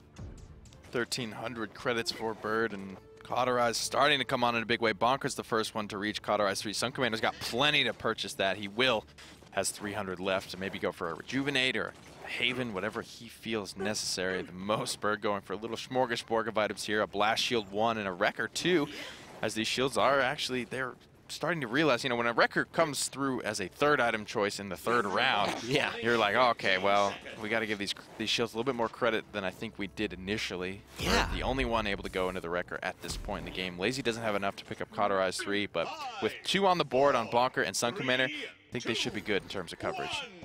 Interesting looking at this fight from an objective standpoint. You can win right here if you're Flashpoint. You could give yourself a chance to play one more game and maybe take things on. But look at this convergence all the way, getting blocked by the shield. Looks like the Dome Shield was used in response, so absolutely perfectly played there by Phoenix. Ancient Rage still on the table here. Maybe that's what they wanted. They wanted to get those defensives out early. They have a chance now to punch this through. There's a Dread Serpent. Can Thiel get the Ancient Rage off? He can't. Cloud in the background, forcing out Bird yet again, who's trying desperately to keep his tanks alive, and he goes back to healing as well. Here's the Hexafire, 11th streak for Sun Commander, so he may be the one to look out for here. Gonna aerial assault away with an advance and keep himself alive and give Gangstars a little bit of support on the point. Here comes the King Bomb rolling through onto the point, but he's looking desperately for anyone to find. He's gonna run mostly into that shield, but a bunch of bombs come through. Repulsor Field mitigates a lot, but still, no one can stand up to the chain reaction. So much damage coming through, and again, the bonus damage. Fishko is showing chain reaction strengths here on Jaguar Falls, and I gotta say, maybe Gangstars weren't anticipating this from the Bomb King. It's pretty much never used in competitive. It's just a bloody beatdown here. Fishko making the necessary adjustments, and wow, Flashpoint gonna come away with that win. Gangstars losing their first, I believe, game of this set. Yeah, absolutely. And Gangstars now are in a very interesting position, considering the fact that Flashpoint have taken a win, even though it was, albeit a weird strat and lineup for Gangstars, trying something different. But they've got the win. Yeah, and that's momentum. And I think the weirder of the strats was the quad tank from the Gangstars. Maybe just having a little bit of fun because they don't need this win. They're just trying anything they can. How far can they go? How much can they push out of these frontliners? Not enough in the tank. Fishko with 80 or 90,000 damage on the King. Phoenix with 88,000 damage. Cybe 8 with 84,000 damage. Far and above ahead of what any of the members of Gangstars were able to put out. Now, Gangstars and D69, they've done these kinds of drafts before. We've even seen Team Cryptic. I'm not so much denial, but we've seen the top teams go with these funky lineups, still win, still, beat down anybody who tried to aggress against them. However, here, we see Flashpoint come through, and they win. They win pretty handily as well. They pick the correct draft. They deal with everything. They've got enough on the point. Phoenix and Cybe 8 play wonderfully together. Sephi Cloud definitely does his job as Ash, and Fishko carries the game. I think Grok could have been it, man. I think the Totemic Ward Grok, you immune King Bombs, you immune Dread Serpents, big team fight winners from Flashpoint, and a missed opportunity, I think, picking up the Saris. And I think the big point I'm making here is Flashpoint are really, I personally think, stepping up into the consistent, the clear third seed right now. In Europe, trying to make it the second. These guys are playing with the big guys. They're stealing wins when they need to. Give them an inch and they're taking a mile. That's a good sign for a growing team. Indeed. So they've evened up the series 1-1 here. It's a best of 3. So Gangstars look to maybe take this one back, maybe continue to try some wonky stuff here in the third game. And Flashpoint, regardless, they need to go for the win if they want to keep their DreamHack hopes alive. And we've looked at these stats enough. It is time to get into the next, kind of round of things. Of course, we've got Flashpoint and Gangstars really connecting with each other here in terms of some very odd strategies. But Flashpoint coming ahead again. This is their chance. They get this win. It's D69, and the fate's still in their hands. How are you feeling about going into this one? Yeah, first I want to look at the map and think about which one is it? Where are we going here? Is it going to be Frozen Guard or Ice Mines or Timber Mill or somewhere wonky where things may get a little weird? It is Frog Eye, which is a really good Gangstars map. It certainly is. So I think it comes down to the draft if Gangstars are looking to troll a little bit or if they buckle down and put this away. I would expect, to see a serious composition from Gangstars. They snowball this map all the time. And Flashpoint need to be ready to prepare against the best. They've got to be Gangstars at their best. Otherwise, they don't deserve to take second place, right? And so they really need to make sure that everything gets down to the wire. They leave it all out in the realm. Proverbial field. In the proverbial field here. And they have the first pick to do it. Will it be a ruckus yet again? And it will. Twill it will. Gangstars, what will you go to? Take away a Bomb King? Force, we don't really see the Drogos, though, come out from Fishko too often. We saw the Eevee in game number 1. He got his Bomb King game number 2. That's where I think he and Lazy are both most comfortable. And that's where it becomes interesting, right? Because I think Lazy, and you look at Lazy and Bugsy, that sort of comparison where one's clearly more comfortable than the other, and they don't really fight so much so over those picks. They fight more over the kit, what it's going to bring to the fight as a whole versus getting one player in particular comfortable. And they've done so well, I think, Lazy. You talk about even just his play today, he's been excellent on Bomb King. He's actually had some really good performances. He feels like he's on, so this is a good start for them. And take away the Barrack from Phoenix, which is a very good pick as well. But the Makoa gets stolen. Here's where I want to see Ash excel. This is, I think, a fantastic map for her knockoffs to be able to be so impactful in the game. Aldama comes through for Bird as well, so he's going to have that CC ultimate online. Flashpoint, the chance to scoop the Saris. That's what I imagine that they will take. And we're hearing word now that these drafts are actually flip-flops. So Flashpoints are actually Gangstars, and Gangstars are actually Flashpoints which makes a lot of sense. Now you'll see Lazy on the Drogos. You're going to see, obviously, Sun Commander on the Andro. You'll obviously Theo on the Makoa, Bird on the Saris. And then you're going to see on the Ruckus Sun Commander. Sun Commander. Oh, Bonker. Bonker, that's what it is. Yep, Bonker going to be coming through. And then Kinessa taking at the very end of the deal for Flashpoint. So let's get ready. Can sort of work the same way as it does on Timbermill. If Kinessa can see you coming, and I think she's going to be looking out for Sun Commander primarily to flank her, then the pick can go off. It can get a lot of momentum and win a fight. Mortal Reach for Bird Saris, however, going to try to stop that as much as he can. Worm Jets for Lazy's Drogos. Aerial Assault for Bonkar's Ruckus. And Sun Commander taking Darkstalker for Zendroxus and Pluck Makoa for Theo. An Accelerant Bomb King here for Fishko on Flashpoint. Phoenix on Architectonics Barrack. Cephicloud on Battering Ram Ash. Eagle Eye Kinessa for Cybe 8. Cog on Spirits Chosen Maldamba. 3 cauterizers for both squads thus far. Cybe 8's picked up a wrecker Lazy has yet to make his selection. It's going to be a wrecker. Bird goes into the morale boost, as we almost always see from him and from most Saris players. Just getting out the damage. That team fight ultimate just too valuable not to have up as much as possible. The big left-hand hook, is this what they're going to be looking for? Again, Theo always aggressing on the left side, finds the hook. Yet again, it should be a kill. They know that they know how to calculate and just follow up on that, and it is one. Bonker gets the kill onto Fishko. Already things in Gangstar's favor. I think a rushed Poppy Bomb from Fishko didn't really send him where he wanted to go. And he's doing a good job just getting out of the fight, I think. Making that choice for Bonker. Instead of absorbing a heal, Bird elects to heal people already out in the fight. But no, big swing kills here for Cy8. And that's a big one picked up as well onto Phoenix. Of course, Drogos, he's going to be falling as a result of that. So Lazy will go down. Cephacloud doing a good job of holding his own. And now Bird absolutely getting pressured out by the resulting. Wow, big headshot here from Cy8. And 1800 into the shield. Bird's going to top him off right away, but Cy8's putting a ton of damage. Somebody might be off the map here. Theo hooked him in, but actually gets kinetic bursted off. That's what I'm talking about. Cephacloud and finally showcasing what Ash can do. Frog Isle's a perfect map. We have not seen the pros utilize their knockoffs to much effect.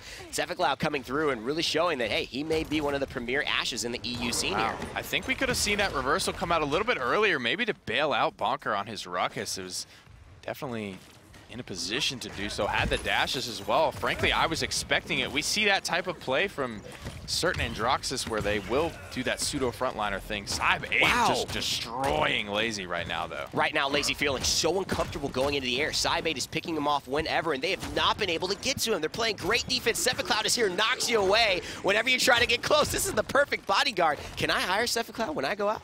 Now, moving up the left-hand flank here, looking for some way to get to this Kinessa, but Cy8 positioning appropriately. However, not enough forward control, and the Gangstars take away the first payload of the game. You know what it is? It's not even the forward control, it's the damage. They can't burst down Bonker fast enough right now. They cannot burst down Theo. With the emitter giving him the room with the shielding and, of course, just the amount of raw health that he has, Bird's healing him up to full every single time they get him low, and without a headshot, Cy8 can't really contribute to those tanks. But at the end of the day, they are going to need more forward pressure to put that cauterize on, because Cy8 has Wrecker. He's not going to be able to prevent that healing all on his own. He's going to need help from his squad. The Shell Shield keeps Bonker safe for the time being. Nice mid-air stun. Pulls in Cephacloud, but Battering Ram gets him out safely. Right where this payload is, they miss the opportunity. You see on the right side of the ledge, Theo isn't there yet, but that's where Ash excels on knocking people off. It is a very short distance. The payload goes right up to it. And if you're able to take advantage of Ash and really push it here, if they get some room to knock back, this is where she needs to play. So many knockoffs can happen right here. Playing almost where Makoa needs to play. Yeah. Just using those edges, but how much can you commit here? Can you commit the shoulder bash as well as the kinetic burst? Lazy's scooting out under the out of line of sight, but above the kill volume, keeping himself safe. Works to the back line and it pays off. He finds Cy8. Big time stuff though to take down Bonker. Cog gets the kill. That's the healer coming through, but Gangstars definitely have won the trade. Cephacloud tries to look for a kinetic burst, but can't get enough damage. And there's the battering ram blocked so smartly by Lazy, and she goes down. Gets himself back onto the map safely as well. Dread Serpent's available here. Cog needs to get in a position to use it soon. He's slithering in. He's going to be looking for it here in the next couple of seconds, trying to keep his team alive at the same time. No, but the misdirection comes through. It's the King Bomb that they commit. They got Lazy. They needed that. They cannot lose Fishko here, though. That's the most important thing. And look at this. Grubby Bob's going to do some work. Bonker gets out. Oh, gets stunned right at the very end. He will go down. I am surprised they didn't use the Dread Serpent there, but they come out on top. They didn't as well, and maybe it was a communication thing where Fishko's saying, I'm coming in with the Bomb King, or I'm coming in with the King Bomb, coming in with the King Bomb, or maybe it's Phoenix who's saying, when I get low, I'm popping Dome Shield, we're good for now. And here's where I think this, if they get a big pick on the Theo, someone just off the ledge right here, but Theo, he's going to look for Ash as well. Nice shielding, anticipation of it. Cephacloud absolutely playing great on this Ash right now. Needs to keep this up, though. No CC immunity for Bonker on the Hexafire quite yet. Fire Spring comes through. Get He's going over to there. land. Looking for it. Knockback won't be good. Lazy now, scooting around the inside, but he can fly. He's not a great knockback target. No one gets on for the overtime. Theo falls and Bird falls as well very quickly. And we're going to tie up this round 1-1. They're giving him respect, though, and that is the one thing. Theo, they're all taking a route that they probably would. Theo would probably be jumping up and down on that ledge. Yeah. Most of the time, they're respecting what Cephacloud is bringing with this Ash. Kinetic Burst is always a threat. Can we see the loadout, by the way, as while we're the talking? shoulder charge? Sure. Going to the loadout for Ash, one of the newer characters in the realm. Items coming through for both squads. At the level 2 mark on the offensive level cauterized 2s, record 2s for both squads. Able to level things up on the defense. Morale boost too as well. 2 ultimates left in the tank. It's going to be a Dragon Punch and an Ancient Rage for the Gangstars. Almost there on the convergence, whereas Flashpoint are sitting on a Assert Dominance and a Dread Serpent. Coming through here on the left side, Theo and Ash often. Theo and Sephic Cloud here going back and forth on the tanks. Theo's already half health. Going in, trying to find the Drogos, but look, in the canopy, cannot be seen. Lazy taking advantage of that yet again, and Sephic Cloud will fall. He wasn't actually there. That's where Ash thought he was. She was looking up there. He was actually just around that frog statue. That's what he was abusing that last, well, not abusing it, but that's where he was positioned last week. And we saw Bugsy actually do it a fair bit as well, just staying up above the trees where there is no line of sight. You can't see what's going on. There's an Ancient Rage on the background. Sephic Cloud's trying to keep control of this flank, but they've already got what they came from. Side-bait is going to fall. Ancient Rage here from Theo, trying to find Phoenix, but a Dread Serpent there from Cogcog. Oh man, this guy is so good! Cogcog saving Phoenix's life for him only to fall as a result of Bonker, and Bird takes down Fishko. Things definitely still going in the way of Gangstars, but Sephic Cloud finds Lazy here. Tries to get the flick shot, headshot onto Bird, but won't. He's going to escape into the Nether Realm for now. Pops back out, tops Sun Commander off. Bonker finds Cogcog. Now he's pushing outside 8. Nice. The window is closing here. Ruckus is just so tanky, and there's nothing left for Side-bait to do. Oh, big time stuff though. Fishko with the K-Mob. Double kill for Fishko. Lazy comes in, shuts him down, and Bonker staying alive again. They've got to get this kill onto Bonker, who has just been so good at staying alive in these fights. And he will continue to do so. Side-bait keeps his life as well. Only 151 HP, but it's enough. Gangstars secure the second payload of the game. Another 300 credits in their pockets. Now Sephic Cloud already staying on the left-hand side, cementing his position. My only worry is if they can't break, if they do break him down quickly, Flashpoint could go down in a hurry here off of this push, and it could be game over next round. They've got to defend to keep things even.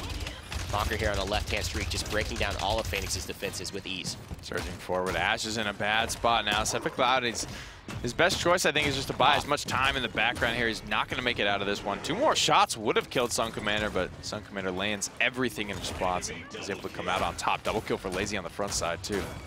And a very interesting decision he had to make there. He could have tried to knock him off and hope his dash wasn't ready, but it was pretty of a risky play, and Drox is going to be able to float and stay alive on that one, and would have knocked him away from his explosion radius at that moment. So Sephic Cloud going with maybe the lesser of 2 evils, still falls in the fight. 3 streak for Sun Commander here. Ultimates in favor of the Gangstars right now. 3 online versus Flashpoint's 1. This isn't going to be game if they lose this point. 2 kills already going the way of Gangstars, and 2 members go off the edge of the map. Fishko and Thiel in poetic harmony fall off together into the ocean. So Sephic Cloud gets Dragon Punched by Lazy, although it wasn't heard. Takes down the tank, and then they just snowball it after that first big kill of Sephic Cloud getting caught out early on. 60,000 damage. Kinessa leading the charge here, and it's what we expect. However, Side-bait's doing a lot of damage, but he has the wrecker on this squad, and he's not able to keep these people he's putting low down. They just get topped off almost immediately from Bird. Some of them sometimes even being pre-healed, and like we said, there's just not enough forward pressure from Phoenix, Sephic Cloud, and Fishko's diving in there when he can, but there's some element of this is the right time, this is not the right time for a Bomb King to dive, and if it's not the right time, then all of Side-bait's damage is falling pretty null. Rejuvenate coming through here. Number 2 adding 20% to the healing he's receiving. Bonker picking that up and really helping to make sure that he can go into the back line. He's just going for the Kinessa right now, but Cogcog already sees him there. Going to keep both of them alive as much as possible. There's not enough damage here, but also not on a line of sight. Cogcog just goes down as a result of this flank. 2 members falling for Flashpoint to the 1 of the Gangstars right now. There is a lot of pressure on both sides. Phoenix comes on top of Bonker right now. Convergence is ready. Lazy's low HP, can't really go anywhere, and somehow Flashpoint escape with the victory overall in that fight. That's a big time start here for everything. The hook is going to come through for Theo. You know it already.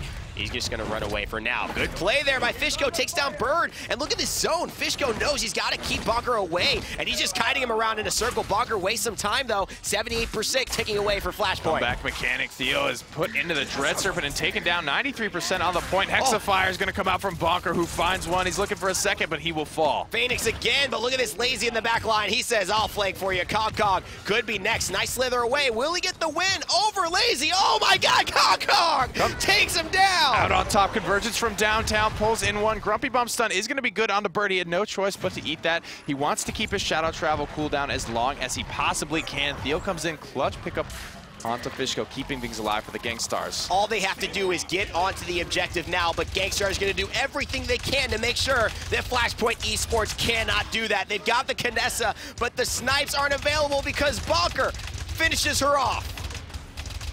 99% for Flashpoint, 90% for Gangstars. Assert Dominance comes That's out it. just trying to hang on. Gangstars. Bird high-fiving himself on the point as he's often left alone there. Gangstars secure the series and send District 69 to DreamHack. Pretty impressive stuff. Gangstars almost shooting themselves in the foot a little bit, sending their arch nemesis and rival to the competition that they'll be at. But hey, they had to come through and win, secure that first place seeding, which is extremely important. They already did that before, but just kind of assert their dominance, so to speak, over the competition in Europe.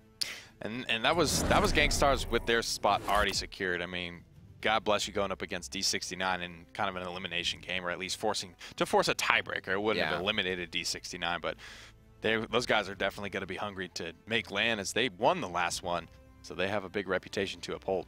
And of course, going into that, as we take a look at the scoreboard here, a couple of big notes for me. Just rounding out, we'll see Flashpoint yet again against D69, as we mentioned. D69 already qualified. They'll be playing for more so just entertainment at that point. But I do want to give a big shout out to some of these upcoming players in my eye. I mean, Cog absolutely standing out for me as a really top tier healer. You know, winning that 1v1 versus Lazy shows you he's got the mechanical skills as well as good decision making. And Cephicloud playing the Ashe, taking it on his own, kind of, you know, making a little bit more of a stir than most Ashes I've seen. Yeah. Providing good peel, babysitting, and it's almost a different dynamic to what we've seen as opposed to the backline bully play style. That's been primarily what Ashe has fallen into. But he did a good job, you're right, of controlling the edge space, preventing Theo from doing what Theo does best on Frog Isle, as well as Fishko and Cybait. They've been superstars like they always have been. Oh man, I cannot wait to see as this continues to develop. More builds and iterations come through for how to play these champions a little bit more to the T. That's how they're designed and meant to perform well. Of course, you're going to see more Paladins action right after this. Again, if you're watching Cassie, Blood Moon Cassie, Quicksilver Ying. I've got both of those skins, Nick, yet to have any, but if you're watching, you might just get a chance to get one of those free drops today.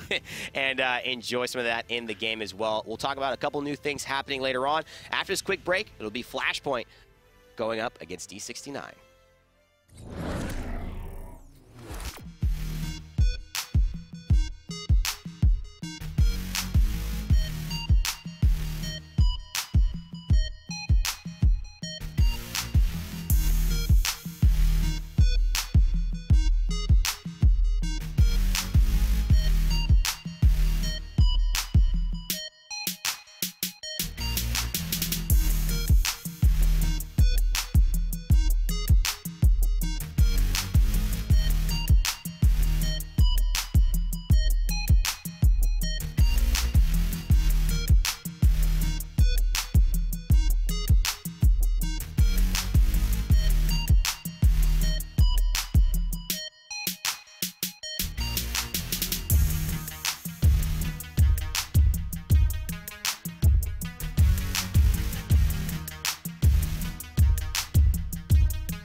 Hello, ladies and gentlemen. Welcome back to the Summer Premier Qualifiers. It's week 4, and it's almost at its end. My name is Evan Rander Rainday. It's Nick Keogh, high-res pretty hair with me. And, of course, we've got the final set for today. It's going to be Flashpoint facing off against D69. D69 having already qualified as a result of Flashpoint's loss earlier to Gangstars. So I'm expecting some spice in the draft here. Me too. A lot of spice. A little bit of cayenne, a little bit of... A little something, something. A little something, something, you know what I'm saying? So what do you think we could see here coming through that could be interesting? Grover. Oh, really? I think Grover's going to be not bad in the upcoming patches here. I'm excited for a lot. I played basically we play tested like 4 games, I think, yesterday, and I played a different character every time that got a projectile speed increase, and they all felt really good, especially Eevee. Yeah, and a lot of people have been saying, you know, I missed the bonus damage on Eevee. Feels a little weird right now. I think that's just kind of like you got to play it enough. You got to figure it out. It's a different play style because you're not two-shotting. You're hitting that shot a lot easier, and then so you can blink easier to in hit every shot, and hit yeah. 2-shot. You know what I mean? It's crazy.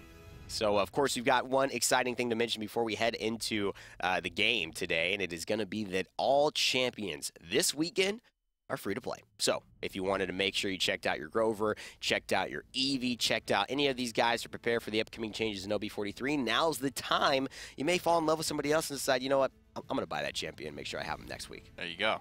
A lot of new champions coming into the roster. Got one more set left here to play for the Premier Qualifiers. It's going to be Serpent Beach between Flashpoint, D69. Hopefully we'll see Parado's Grover, Bugsy Sky. Interesting. Whatever Flashpoint can pull out spices with. Do you think D69 want to win for sure? Like, do you think they'd rather play fun or win? If my spot's secured, I almost want to just play for fun. Play for fun, show the fans a good time? Yeah. And I think they do that. They're content to do that as well, I think. Okay. We'll see how good of a decision that is. Maybe they'll go half and half, right? And Flashpoint's trying and D69 are just like, whatever. Ruckus with the tank pick. D69 take the Bomb King. I think these guys are going to go off each other. If Flashpoint keep picking serious picks, D69 are going to keep picking serious picks as well. Barrack comes in. This is already just the top-tier draft right now. They love the Barrack, especially on Serpent Beach. Architectonics. Unbeknownst to me. Architectonics, I think, is one of the big keys. It helps you control high ground and low ground space without having to be there because they're hit scan, and if you just peek your head, you're the counter to Drogos. Barrack. Not a big fan of Barrack. Nah. Is Nick. And, of course, Barrack taken with Makoa as well, while Damba Nash secured on the other side. And Saris taken for District 69, so no fun in games here. Nope. Makes D69 a dull boy. All serious business thus far in the draft. There's still hope. Drogo's taken by Flashpoint, so D69 Still need a hit scan counter. Flashpoint probably going to take the Andor there, and they will. So perhaps a Lex from Mr. Perdo or a Buck. I can't. I Or mean, not. it's kind of, you know, not necessarily unprofessional to say, but I'm a little sad that we're seeing such decent drafts from both these teams. Yeah. There's a great opportunity you guys had here, Flashpoint and D69, and you might have just lost it here. I think they're looking for one win, Flashpoint might and then be- they'll feel confident and to maybe, you know, mess around. in the Flashpoint other might still be fighting for 3rd seed. I guess technically if they win this game, because I can't remember WSD's record. I think it's like 1-5. Yes. And Flashpoint at this point are, I believe, 1-4. So they could potentially go to 2-4 here and take the 3rd spot. We'll have to see. That's how it goes. Spirits chosen for Cog's Maldamba. Aerial Assault for Phoenix's Ruckus. Another set for Cybe 8's Droxus. Fishko has taken Combustible for his Drogos, and Cephacloud's got Battering Ram for Ash. Bugsy on Accelerant Bomb King, the Winter Witch himself. Half Shell Makoa for Elven Path. Perdo on Exaction. Cassie be rolling around there like my boy Chameleonaire. Mortal Reach Ceres for Gera. And Sheepa on Architectonics Barrack. You and Chameleonaire are boys? They see me rolling. They hate it. Patrolling. I'm trying to hit some Exaction Cassie bonus shots. Thought you were going to go Perdo in there. No, I'm sorry, man. That's it. Perdo in. Hey, that works. They see me rolling, but doing. I like it. I love it, man. He's got the rhythm. He's got the rhyme. Whoa. It's Jamaican bobsled time. Phoenix comes through. Cog actually grabs a kill, and Sidebait as well. Perdo trying to roll out, but unfortunately didn't take. Oh, he did take skills from Chameleonaire. Cephacloud will get the kill finally, but he definitely did his fair share rolling. Cephacloud confirms a kill.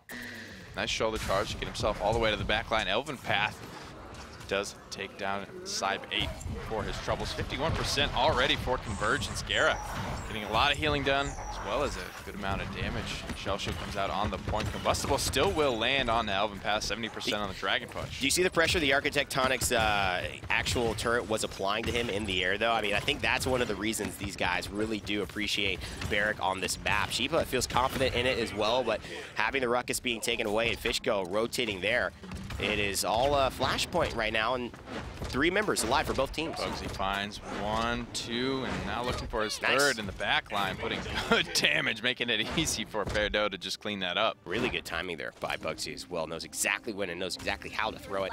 The bomb being detonated by him mid-air. D69, 78, and now 84%.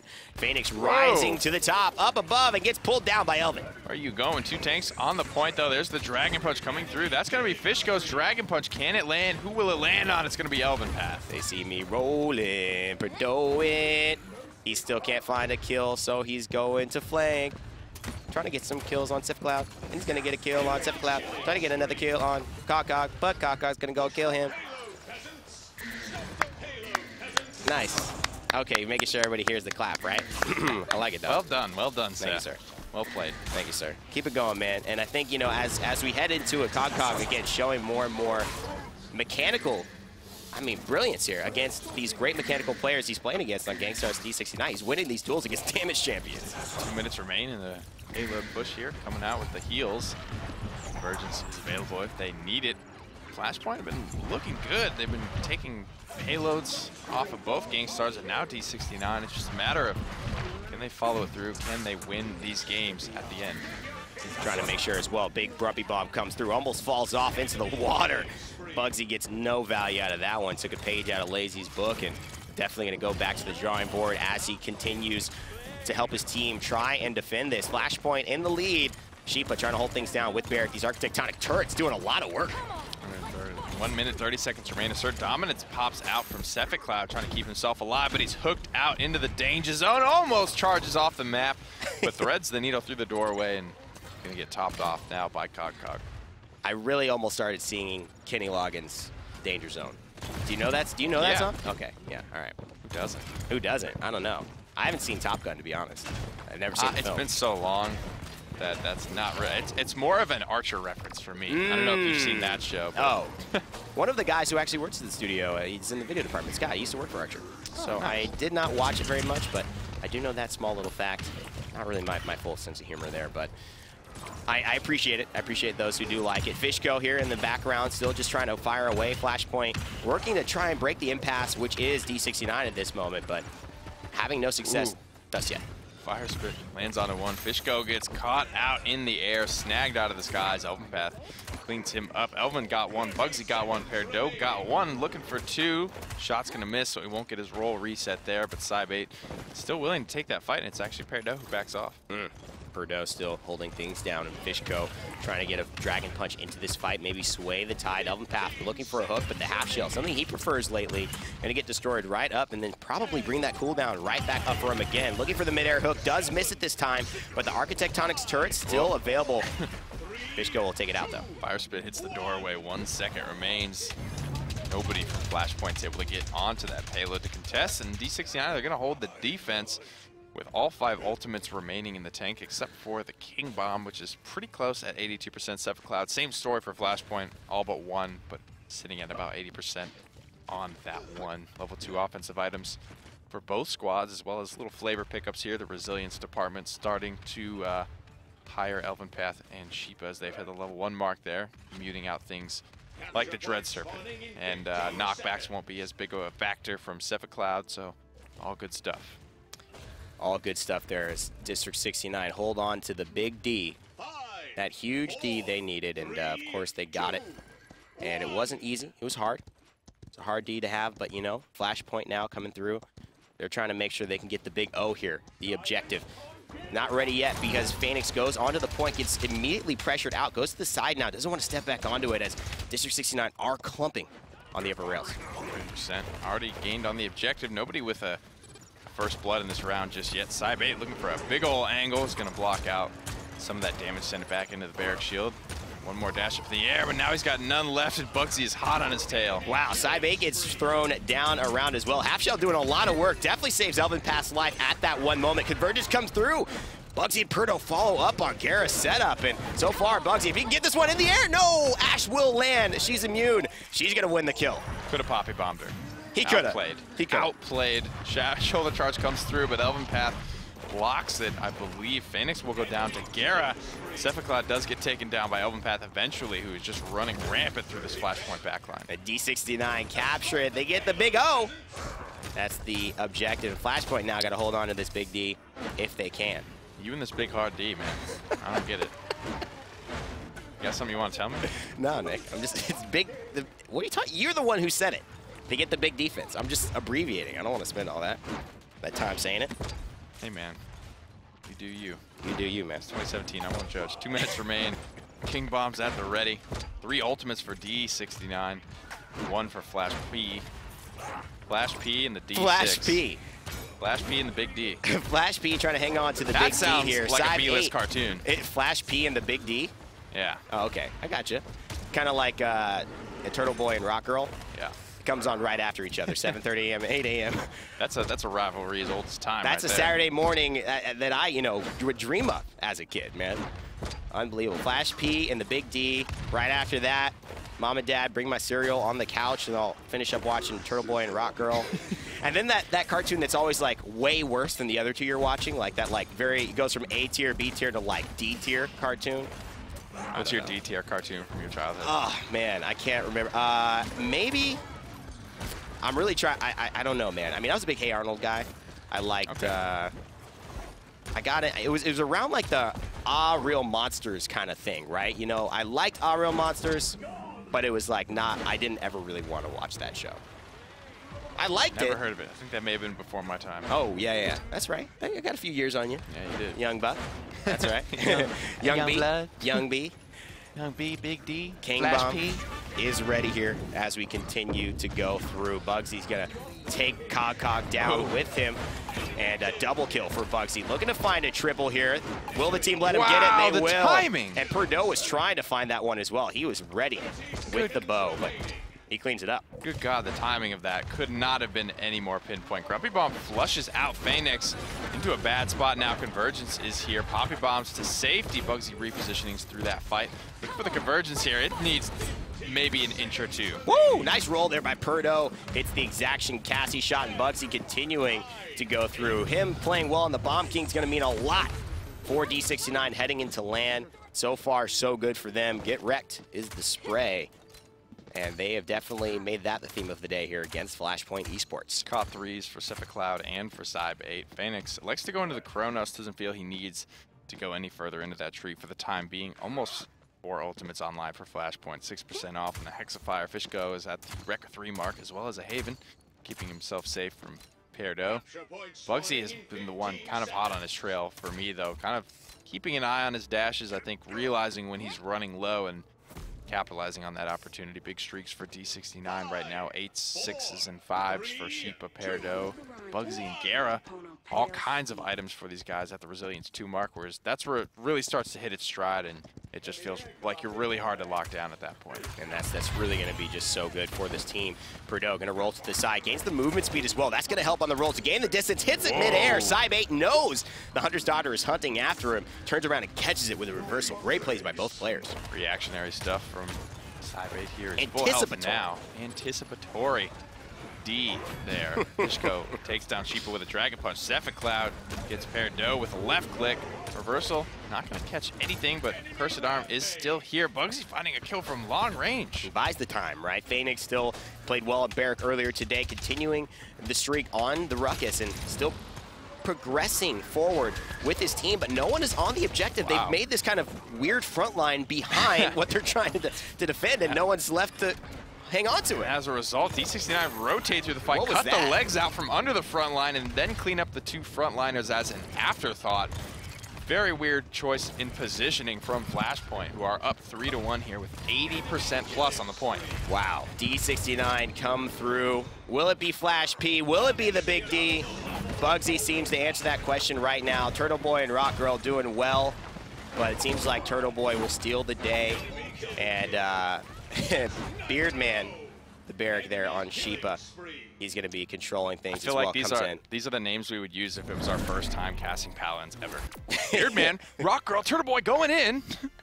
That's so true. That's so true. That's exactly what we would say. I can't even pretend at this point because we know these characters so much. It takes a while to come through with the very. Plus, we use man, we use boy, we use girl. What else is there? Lady, woman, dude, snake dude, snake dude, snake dude. That's right. Bald bro. That's right. Bomb man. Redhead chick with the bow. That's a little too long. Well, what we always do is we have before champions get named, like their code names and play tests. Like yes. Longbow was Shaolin, and you and I call Shaolin Longbow for like 6 months. Dude, I know. There's some, I almost call, well, I'm not going to mention any because I don't want to give credence to anything like that, but you're absolutely right. We do sometimes get attached to the nicknames. Gog, Fishgo, Cybe8, 7 Cloud, Phoenix fall short here on Serpent Beach versus D69. If you want to scrub over to the loadouts, we could take a look and just, for reference, if there was anybody who caught your eye in that game. Bugsy definitely had a lights-out performance. Peardo did pretty well, but that build doesn't really change. You want to take a screenshot, now would be the time. You can scoop any of these builds, as well as in-game. You want to say something? Yeah, Veil, I believe he's running Veil 4, Gara, there at the very bottom, which is usually we see Veil 3. But Veil 4 is actually the marked difference. It's the one right there that allows Shadow Travel to get into that the ability by 60%. There's a marked difference from Veil 4. It makes a bad problem worse. Ceres is already tough to kill, and this just makes her disappear almost instantaneously. A 0.4 second windup down from a full second with that 60% reduction. Very cool stuff there. And sorry, I interrupted you to mention that, but thought it was interesting. Yeah, of course, definitely. Don't really see that I was just saying, there is that in-game import function. If you don't get the screenshot, or if you can't quite tell what a card might be, the game actually features a little purple loadout button when you're creating a loadout to import. Just type in the name of any one of your favorite pros, and it will show you all the loadouts that they've created for that character. Yeah, pros are pretty good about naming their loadouts too, so you can kind of see, the purpose naming them. for what. Follow me at Bird on Twitter. Exactly. I think he's the one that started. I can't remember who started that, but that's really old. They started to do that. Because we used to be able to see their loadouts on the side, and it would say the name of the loadout. And we had to make them rename them. Dosups is all like basically everyone has a curse word in it. So Stone Keep is where they'll be taking their side talents. B, those are his loadout names. I know, it's beautiful. So descriptive, Dosups. He's just he's a master of the English language, and just I don't know, Shakespearean at heart, I would say. I still use main B for my Bomb King loadout. Main B, dude. Big D, main B, Turtle Boy, Rock Girl. Yeah, that was right. I didn't do that incorrectly. These guys obviously having not so much fun now, still asserting dominance, again, to use the phrase from Ash's Ultimate, over the competition, D69. They don't want to lose. But now that they've secured this one, they know they have a game to where even if they did lose, they could still win and take it serious the next time. This is where we may see them go a little bit more interesting with some of the picks. Perhaps. Perhaps. Only one way to find out. Oh, that's Let's head to the champion draft. Game number 2, D69 leading in the last set of the Premier qualifiers, up 1-0 on Stone Keep. It's a map where they could be confident enough, but I think maybe they just came in today. D69 came in with the mentality like we gotta maybe win some games today. Yeah, no matter what. And I think that is smart for them. And as much as, we know the situation, and I'm sure they're aware of it as well, getting out of that mentality into a silly mentality may just be counterproductive for them. Why do they need to play silly? They're going into some big-time, important games coming up. A lot of money on the line that these guys need and want. So why not practice at your highest and best level? To me, this is D69 saying, hey, we're taking this serious. We can't take our foot off the gas. Indeed. 3 picks for both squads thus far. Ruckus Andrew Maldamba dissuading the Rogos pick for Flashpoint if they wanted to try to steal that way, but they are content to just put Fishko on the Bomb King. Barakanara as well. Everything pretty standard. Drogo's coming in, D69 with the final pick. Going to take an Ashe, so very heavily featured is Ashe now on the European scene ever since just about a week ago. I feel like it's almost one of the first times we've seen Europe go to a character before NA does. Very, very true.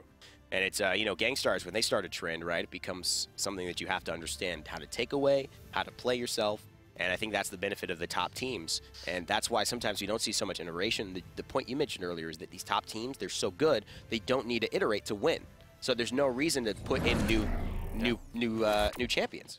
But every time they do, it filters throughout the meta. Indeed. It's an interesting beast. Tough to balance, but we out here doing our best. Battering Ram for Elvin Pass Ashe. Bugsy had to select his legendary aerial assault for Sheepa's Ruckus. Elvin Pash Ashe? Elvin Pash Ashe. I like it, Nick. Oshkosh Bagosh. Oshkosh Bagosh. And Elvin Pash is Ashe. Darkstalker looking real cute for Perdo. Ripe and Gourd for Gareth Maldamba. And of course, oh, wow, guys, you're not going to let me introduce? Okay, I see how it is. All right, I'll tell you what it is. And no, wait, I'll say it. Cog on Mortal Reach Stairs, Architectonic Spirit. No, I don't want to look. Architectonic Spirit, Accelerate, Poppy, Bomb King. It's going to be Mother's Grace Inara, and of course, Exaction Cassie. And man, I can't believe I was right. What a legend. What a legend here. I know the legendaries that are used for these characters. I'm impressed. First blood goes in by Perdo. Shouldn't be impressed by that. The guy is a beast, and especially on Androxus, he's going to continue to roam free. As Bugsy gets a nice salvo there to finish off a few. This is mayhem here. This is going to be a full deicide. This is a quick, clean slaughter, dear God. I told him things were not about to get easier for Flashpoint, and D69 are not letting off the gas. Perdo with his famous wrecked pistol. Will he buy the Steambunk skin for Androxus? That is the biggest story from today. I think he will. I think he will, Perdo. You know, if you do, he's like a Kardashian, but for Androxus. What was Perdo wearing today? Well, you know what's so cool is his brand is so important now, because if Perdo chooses the weapon, then you know it's the real deal, guys. So make sure you know how to get this. The Wreck Chest, I believe, is going away as well, so make sure you grab this. This will be your last chance to get it in a long time if you want to look like Perdo and play like Perdo as a result. This is what's got to happen. Look at that. Dashes away, forcing Cybe 8 out of the fight. Catches from the front, throws it out back. Wow. Cybe 8 is one in his sights, and once he's locked you in, you are basically doomed. 2 kills before he falls down. Back in control slightly. Our Flashpoint now, but a nice... What was that, a knockback? That was a kinetic burst from Elvin Path to serve up Cephacloud to Bugsy. He's like, here you go, Bugsy. You want some Barrack today? How would you like it? Medium? A little crispy? A little burnt? Let me charge this kinetic burst up, serve it to you the way you like. Fine dining at Elvin Path's convenience. Rock wall up into the air, but Bugsy still takes down Phoenix. Rock Girl's gonna go down to Lizard Man. Now we got Tough Grill surging forward onto Bomb Dude. Bomb Dude. And now Goblin Bro. Goblin Bro in the air. Looking for the Hexafire, Nick? Will it be Goblin Bro? Goblin Bro looking for it. Bomb Dude in the front line, though, putting in some hurt onto the guy doing the stuff with those things. Bird Chick in the back line supporting him as well as Pistol Guy comes through with a big reversal but loses the Bird Girl over on the left-hand side. Lizard Man trying to find some stuff, but Bomb Dude is here with the action. CC immune there by shoulder bash. Tough Grill. Tough Grill. Gonna stay alive. Snake Dude goes down to Bird Lady, and now it's a slugfest between Thick Grill and Bird Chick. Roller. And Bird Chick Chameleonaire. And of course, Sheepa here rolling through on Goblin Bro. Just not really content to go forward. He's very scared of all the damage that Bird Chick and Bomb Dude have going for him. Lizard Man at the end of the day is stealing the show, missing one of his goobly globs. Very rare stuff from the Lizard Man. And as the normally his goobly globs are so on point. That's right. And Snake Pal comes through with the big Dread Serpent as Pistol Guy takes over through. You mean Scary Snake? Scary Snake? Oh, is that what it is? Scary Snake? Snake Bros, Scariest Snake. Oh, Snake Bros, Scary Snake. Olong Johnson of the Realm. 50 Shades of Snake, we've so heard him called. Showing all different shades today as he continues to play. Healing up Goblin Bro in the back line. They're all interchangeable at this point. At this point, Bro, Dude, Man, Grill, it goes with anything. Yeah. Lizard Man over here on the side throws out a goobly glob. Gobbledygook. Pistol Guy is actually going to come out on top of Bird Person. Coming around the corner now onto Rock Girl. Nice stuff. A lot of punishment. Another goobly glob over the top of the wall. Just not enough here. Look at those turrets from Beard Brother, making it a good opportunity to hold it down. But look at Lizard Man chasing after Beard Brother. Oh, it stops at the end. Beard Brother gets the better hit, and the turret takes him down. Lizard Man just can't hold his own against the Beard and the Brother. Tough Girl and Goblin Guy are barely making it out as Bomb Dude comes around the corner. Big damage from Rock Girl. It's just too much, and Goblin Bro has to see himself out, but it's Bird Girl around the corner. Oh, man, Goblin Dude wasn't expecting that one. Pistol Guy now helps with the stun and tries to run away. Can't find the kill. Bomb Dude will fall. Pistol Guy with the highlight reel. And look at these loadouts. Oh. Sheesh. Let's take some mid-round loadouts, guys. Let's do something different, Nick. Let's do it. Give me the mid-round loadout. So Snake, Lizard Man here running Propel 4. And was that masterful? That's the magic of it all. Just Propel 4. That's all we needed to see. That's all. That's all we needed to see. It's like, you know, why did they win that round, Nick? And then, you know, we just open up to one card and we just throw it there. I think that Propel 4 from Lizard Dude. 4. That is why it happened. You gotta propel the goobly globs for enough to hit Rock Girl and Bomb Dude, forcing them out of the fight. Bomb Dude's got his King Boom. Trying to come through, find the extra damage, and of course the CC. But Goblin Bro up in the air. Bomb Bro finds some good stuff. Rock Girl is going to throw up the big square pebble. It's going to be enough for the time being, but it is Tough Lady around the corner now in a death match. Thick Grill, Tough Lady locked in against Rock Girl. Rock Girl just so good at throwing those pebbles. Practiced a lot on a lake near her home and can skip them up to 25 times. So I've heard. Rock Girl keeping it going, but hey, look. Goblin Bro is over here on the left-hand side, and Rock Girl needs to really show her dominance, and there it is. Nice wall. Combines all the pebbles into one, fortified. Oh, the Scary Snake and the big pistol come out, and now Lizard Man around the corner looking for the big rock'em, sock'em punch. But again, Lizard Man misses for the second time in a row. He's going to act like he meant to do it and looks towards the spawn, throws out another Goobly Glob. Ooh, Goobly Glob coming through. Big-time plays there, but of course, it's Bugsy, and he doesn't miss his Googly Globs very often as well. And as we continue to get forward here, District 69 try to just control the pace of this game with their absolute dominance. They're going to Valencia, but they want to win. They're not letting their foot off the gas, and neither should they. 1-1 here, 60 to 63, so it's still pretty much evened up. Dome Shield is ready to go for Seven Cloud. If he so desires it, Bugsy will fall to side. Bait and Flashpoint are actually looking like they're in control of this one. Absolutely trying to be in control, but will they continue to keep it? That's the big question. Comeback mechanic is here. Flashpoint, they go ahead and take the lead here in this game. 2 minutes, 23 seconds now. They might just tie things up. There, no will fall. Side 8 rolling. from one side of the map to the other. Fishko finds Elven Path here. Now it's a 3v5, but the payload still has a long way to go, so Flashpoint can't get too excited just yet. And that's not what they that's what they need here. D69 obviously feeling the pressure from Flashpoint coming through. Bugsy just using the booster to much avail here. I love the way that he plays. So defensive, stays on the outskirts, and really just picks his moment to come through with a big ult. Clearing out these turrets one by one by one, but Sevacloud just keeps getting them up. Trying to play the angle here the way her weapon works. There is a never-ending supply of these turrets. Elven Path gives up and takes his efforts elsewhere. It's really not a fight to win, right? By the time you kill all the turrets and he's healed back up as a result of healing station, he throws his shield again and puts more turrets. You just, unfortunately, you have to have a lot of damage to really deal with that math problem that is Barrick and his lovely deployables. Shout out to Combat Repair. Yeah, now coming through in a big way. Of course, that was a big buff that I think not a lot of people took advantage of in the casual scene, but these pros, it'll be interesting to see how much they've invested in that card now.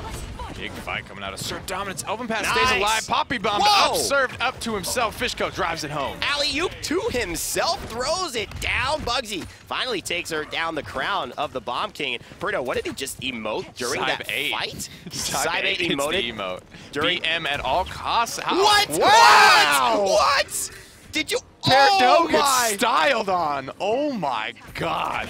Oh my God, I have not seen somebody go that hard, and that is Flashpoint, who are about to turn this in for a lead. Sidebait on a 13 streak. He's rolling. Perdo comes through with the accursed arm, and he's gonna dog out again. Quadra kill for Fishko. Flashpoint, where have you been? Sheesh, oh my God, Flashpoint. Give them an inch and they will take that mile. Fishko and Cybe 8, we've been saying it. These guys are just superstars waiting to get off the leash. Cybe 8's having himself a game, and Fishko at the same time is going in quadra kill for the God. Oh my goodness gracious. I don't know if you've ever seen that kind of savage Paladins before. Flashpoint, that's a statement. Not against D69, man. That is a statement they are making. Say, we deserve to be here. Perdo, yeah, you're the God Slayer. You've been the God Damage Dealer. You've been the God Flanker in these parts for a while. But Cybe 8 making a claim on a 15 streak, the only person in the game still to maintain that. So D69 down 3-1. Have the comeback mechanic enabled, something they're probably not really used to. You have to play a little bit differently now. Flashpoint need to be that much more careful, as every second given up on the objective is going to be that much more painful. Controlling the upper ground is Inara. Fishko in the back line as well. He's on a quadra kill, but just died recently, so lost his streak. Cybe 8 playing patiently after all the BM and all the, I don't know, all the bravado that he showed before. He definitely doesn't want to die early here, especially since he's on a 15 streak. And he can give a lot of ultimate charge to somebody who killed him. Misses one, doesn't have any cooldowns available. Seismic crash from downtown. Shoulder charge is going to be good, but D69 just steal it away. Goes for a solo seismic crash into an Ashe who has her CC immunity shoulder bash up. And they don't even get on the point, Nick. I'm not even sure if they ran onto the point. Flashpoint give up a glorious opportunity to win the game there. Bugsy finds the Dragon Punch as well. It's just too little too late. The initiation plan was there, but it was executed on just a little bit too slowly and not to the full extent, I think, that Flashpoint we're hoping for. Perdo surging forward, making a counter statement, a rebuttal to the argument Cybe 8 is putting out on him, if you will. Rust not coming out, just the low ground salvo doesn't find anything for it. See, that comes back to haunt you sometimes when you have too much bravado. When you do things that, yes, you get that crazy play style on, it almost puts pressure on you, right, to keep performing. It looks even worse if you die after that, whereas it's not a big deal dying to Perdo. It's totally normal. It definitely is. Fishko goes down. Barrick somehow ends up on this side of the map. He's got a good angle on it. Perdo. Silent, cold killer, no spray, no emote, just continues to go to work in the back line like a robot, like a machine. It just comes so natural to him. The Terminator is on the loose, and he does not give up anything if he sees winning as a possibility. Fishko jumped into the corner, bullied by Ashe with the kinetic burst, gets Grumpy bombed, but will this be D69 able to clean this up? Elven Pass got the kinetic burst. The CC immunity from Inara is going to keep her there, but for how long? He's going to try to knock her off, I think, if he can get the opportunity. Here it goes, up into the air, but she clips onto the payload, charging up another kinetic burst, maybe. to get her off. Elvenpath's just going to chunk her down. Okay, that was smart. I like it. Now he's going to blow Seven Cloud off very, very far. Goes into his ultimate, 760 health to his name. They've got to get him away. Fishgo's the one who could do it, but Bugsy rightly helps his teammate, helps his take, and takes him out of the fight. There's a big convergence from Cog, but it's a D69 win. Somehow they managed to sneak it out. Sheeple comes through with a big Hexafire to keep it alive. Big time play by Bugsy. He gets the kill. It's tank v tank. Does she have the CC immunity? Elvenpath, knock her off, buddy. Knock her away. But no, he can't do it. Knocks her up. That's the District 69 successful push. And the spray comes through to tie the game up. Just knocking her up with the D. The big D. Elvenpath getting it done. Thick girl. Thick girl. Thick girl, tough lady. And that is how we ain't like having none of Rock Girl's business today. None of this.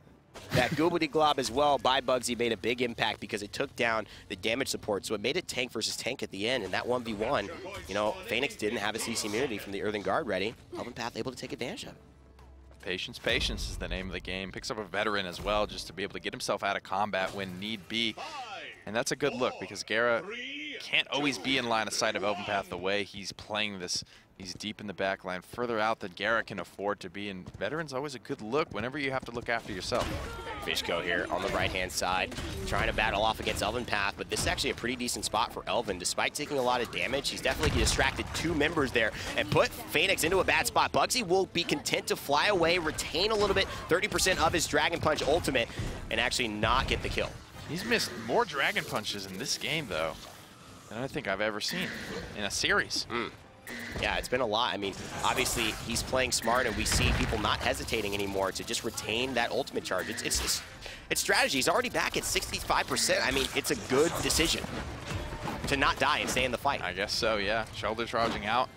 Staying alive as Elvenpath Perdo finds Seven Cloud. King Bomb, quick snap decision there. Rolls towards Gara, but cuts it a little bit early, ends up being pretty calculated, still gets the kill for it. Maybe because it was so early, Gara didn't have time to get the Slither back online. 154 health now to his name, and Seismic Crash comes through.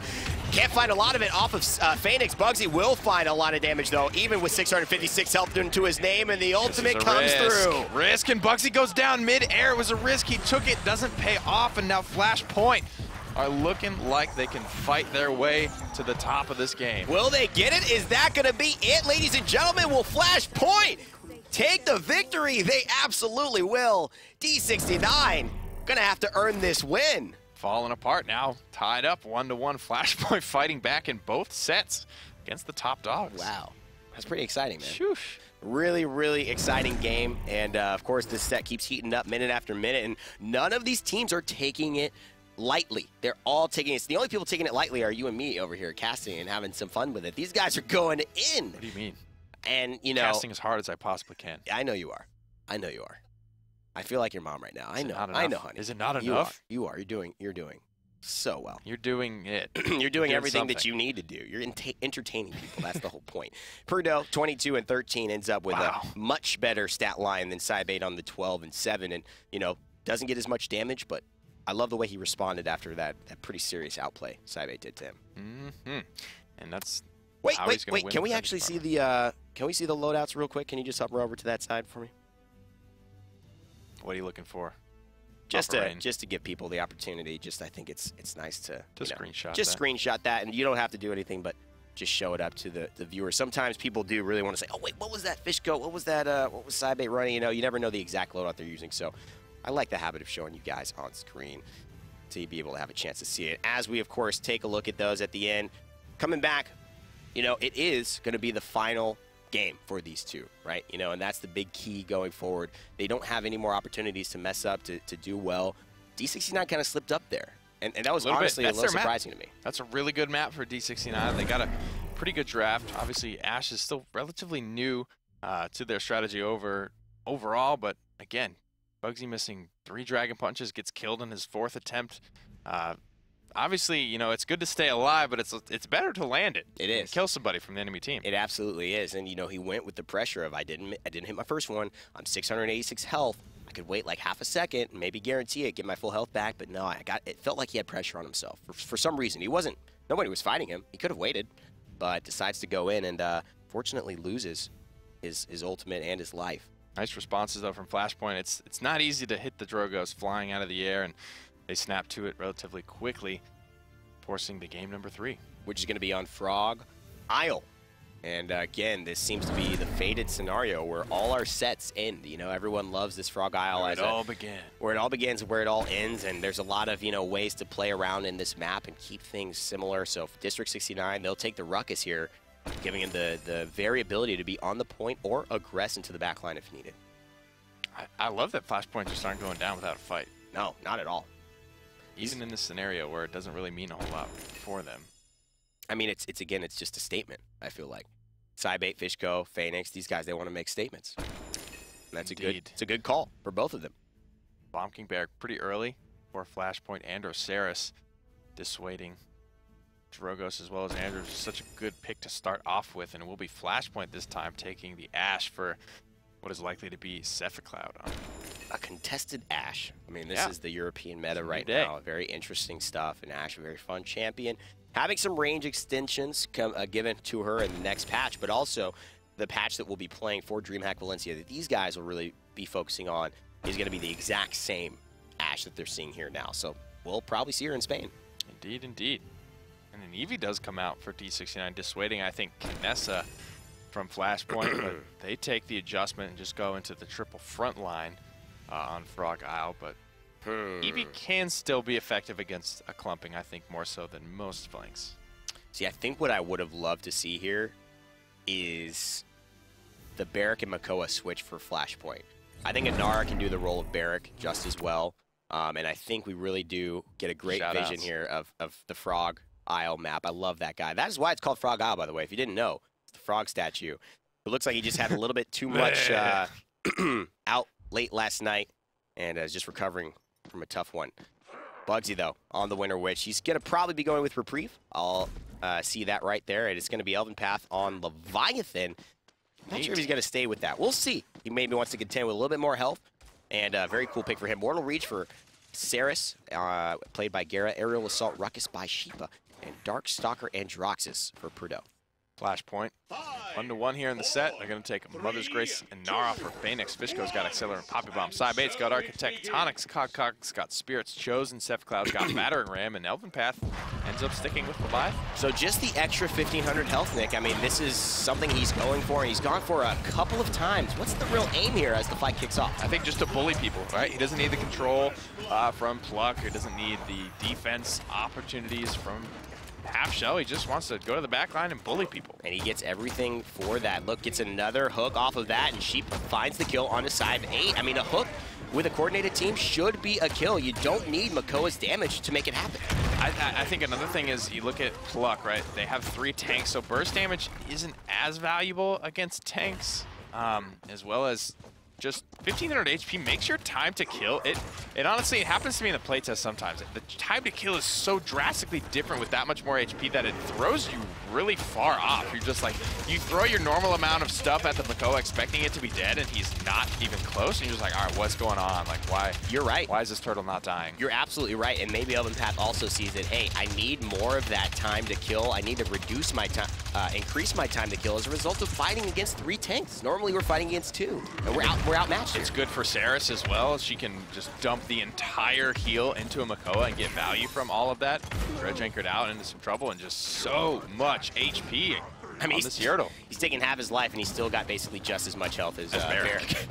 Which just goes to show 6,300 for Leviathan Makoa as well. Very funny kind of iterations we went through there. I believe that used to give 2,000 HP. So he got to 72, 7,400. Yeah, it was a ton. If you can imagine. I think it may have been like 2,400. Yeah, if you can imagine Makoa with 7,400 health. It was not fun. It's just almost as bad as 100% Worm Jets Drogos. But wow, Sheepa putting in work with the Hexafire and a Convergence combination gets the kill, and definitely looking like all D69 here. Wow, a lot of damage from Sheepa, just not missing many shots through that Hexafire, and then afterward to boot, Perdo and Bugsy find the last 2 kills of the round. Cauterize 2's online for the whole of D69 and setting a blazing pace here, just under 3 minutes when that payload was converted. Every time you see a headshot from a Ruckus player, if you just count the amount that you consistently see, if you see more yellow than white, I think at the end of the day, or red, excuse me, you're looking at a very good Ruckus player. If you can get those headshots, you increase your damage by like an insane amount. 50% to be exact. To be exact. To be precise. It's nuts. It's specific. It definitely helps. And the numbers aren't huge, but they're so frequent that it really does add up quickly if you are landing those headshots. And Ruckus is kind of the perfect character to do it. Most of the targets that you're shooting are slow-moving tanks, and he just boxes out the other tanks so well. And as tanks are pretty strong right now in the meta, the characters that are good against them are inherently stronger, Ruckus being the premier, I think, in that category. Actually, a really good use of the repulsor field as well right there. The stealth detection bring him down. Coming off from that ability, so impactful here. Just kidding. Doesn't actually matter at all. No stealth characters here, but Bugsy in the back line definitely going to be able to aggress in about a couple seconds. This blink is going to look so good. Fishgo's almost dead. Long-range shots, though, actually connect onto Bugsy. Has his ice block available. Fishgo's pressing the issue now, snaps into the ice block, and then immediately soars away. In between shots from Fishgo, and Bugsy content to box this out, and headed back to the point. Fishgo and Flashpoint take the payload. Wow, and the fact that Bugsy's still alive, I mean, it's almost a consolation prize for him. Wasn't able to do what he needed to do. Fishgo was really low. And as he goes down, almost looked like he sprayed right before a Mastery, Obsidian Mastery spray there, but as he goes down regardless, it will be Flashpoint still with the lead.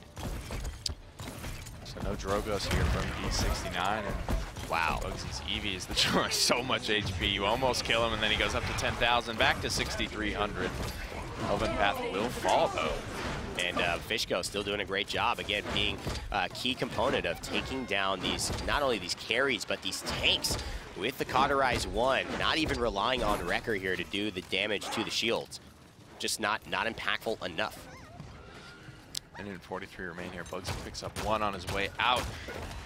Okay. And proceeds to buzz off into the back line to provide more distraction value, dismount people, hold them off from the front line, stay this progress as long as he possibly can. That's a good shield there by Sephiroth. He's just progressing a little bit, doing some damage, forcing Purdo out, and giving his team just time to come back and support him as well. He's going to get healed, which is one of the things that's so different in casual play. Normally, you take that much health, you've got to go by, but you can keep on going if a healer is there actively supporting you. Hexafire into the King Bomb, so he doesn't get stunned. Sheepa wins the trade. He does, but he costs him his life for it, just trying to trade out evenly if possible here. D69 on the back foot. Flashpoint looking to tie things up. Trying to pull a Modestina flick right there as well. And it comes back on. What a hook from Elven Path. But look at that battering ram. Great play. Bugsy actually, I believe, blocks the trajectory, and Sephiroth goes down as a result. Up and over this Inara wall here. Doesn't want to get stunned out by the King Bomb. He won't. Elven Path, oftentimes when he's the first one to fall, he's like the raid boss. You know, the whole encounter almost falls apart once he goes down. But he's doing a good job thus far of playing what is something he hasn't done often before. He's got to get out. No way. He wanted ice. He wanted to use his Ice Storm there, but he actually had to reprieve. The key is you got to go in with your Blink and then Ice Storm, and then you can reprieve as people look to focus you, but then kind of distract their attention and put him in a bad spot. Bugsy goes in and just can't take enough damage. There it is, his Mastery coin hidden in his center of his body. Gets stunned out, but now they gotta get onto the payload here. Elven Path is gonna fall here. It's gonna be a desperation play. Cursed Arm comes out, but it runs smack dab into a Dome Shield. Look at this grouping, dude. This is so hard to go against. Sephiroth with the shoulder bash. He's gonna take down Purdo. And Cock again with the stun onto Bugsy. Flashpoint, tie it up 2-2. This could be anybody's game. This could be Flashpoint. I mean, imagine if they beat Gangstars, Nick. This would be D69 not going to DreamHack, this potentially. Is crazy. It is crazy. Unfortunate that that's not what happened. Dang. Just shows you how close these guys can be on any given Sunday, though. Yeah. Or Saturday. Just a good day for Flashpoint, indeed.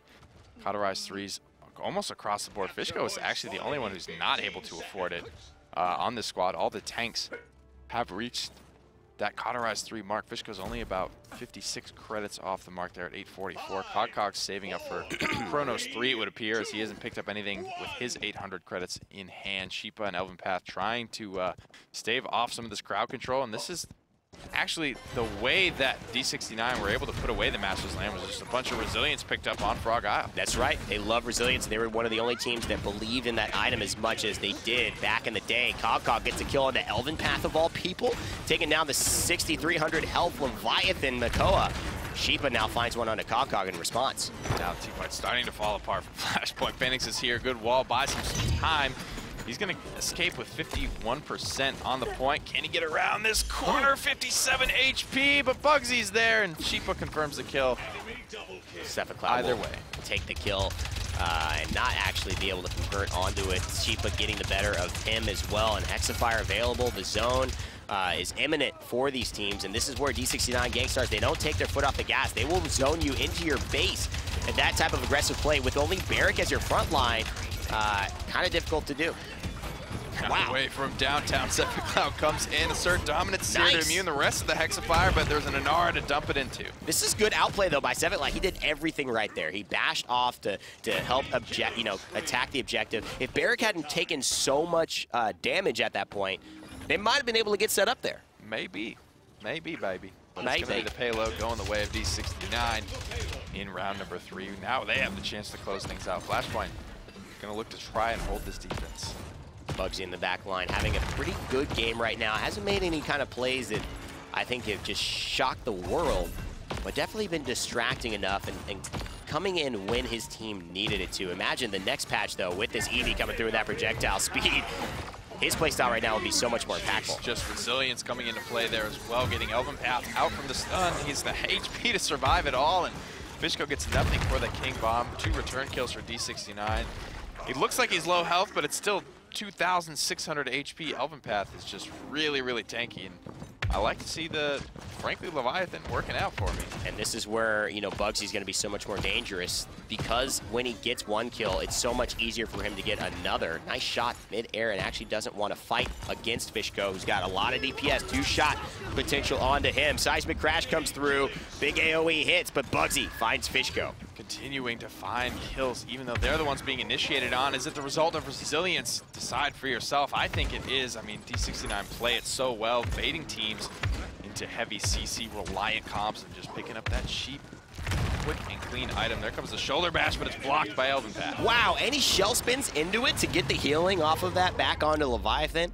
Great plays by Elven Path. And again, these two teams showing like a great chess match, both back and forth, countering each other, making things interesting, making them to adjust to each other's play styles. Kudos to Flashpoint for taking it this far. Indeed. So it's going to be D69 that do take this W and secure their second seeded spot, headed in for DreamHack Valencia. These are the scoreboards for this game. Pretty good showing from both squads, quite frankly. The moments of greatness were there from Flashpoint. I like the draft from D69. The Eevee pick was good, I think, to cover the Cybate Kinessa. They didn't want to really see that, I don't think, as the potential to last pick. It was there, but yeah. And then again, coming back with a nice transition into just a triple tank doesn't end up working out for Flashpoint, but they played it well nonetheless. Love seeing Leviathan. A lot of good stuff today. Yeah, I absolutely agree. There was just so many good games, and despite it being, more so said and done by halfway through, they really showed up. They both took it very seriously. They both, I think brought the best out of each other, and this is going to be really good moving forward. Combining WASD and what Flashpoint were each able to do individually. I mean, we've seen roster swaps, right, with Denial and these guys, Prince Dandy coming here, going there, adding value to the team. I mean, I think if those two teams somehow make the best work, or they stick with each other, they find whatever it is, there's enough talent there to compete with D69 and Gangstars, in my opinion. It's just a matter of time. And so with D69 taking this one, it did force a third place matchup between WASD and Flashpoint. And WASD were able to take it. Can you believe that? No, honestly. How is that possible? Flashpoint just They've been playing nuts all day. And then WASD get the win. Maybe they just gave. Maybe it was just We've been watching WASD play D69 and Gangstars, who make everyone look like crap. So, I don't know. You can't forget that WASD are a very good team as well. Just seems so weird considering Flashpoint had a great weekend. They beat WASD last weekend, then come through.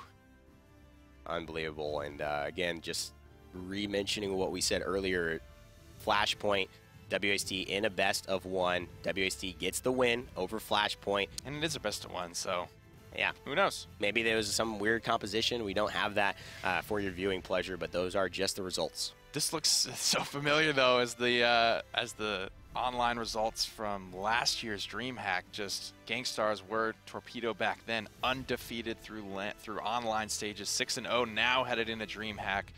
I'm sure that choke from last year is going to be at the top of their minds. And what's also interesting is that choke, I think, was at the top of their minds at HRX, and they took it to a best-of-7. D69 had 2 games above above those guys before they had to bring 2 games back, win another, lose another, and then go to Game 7 on Frog Isle to win what a series. And just claim dominance there. D69 win the last Masters LAN a few months ago, and now heading into this big-time LAN, it'll be interesting which story is told, or which story is told by these teams specifically, because at the end of the day, it's all up to them now.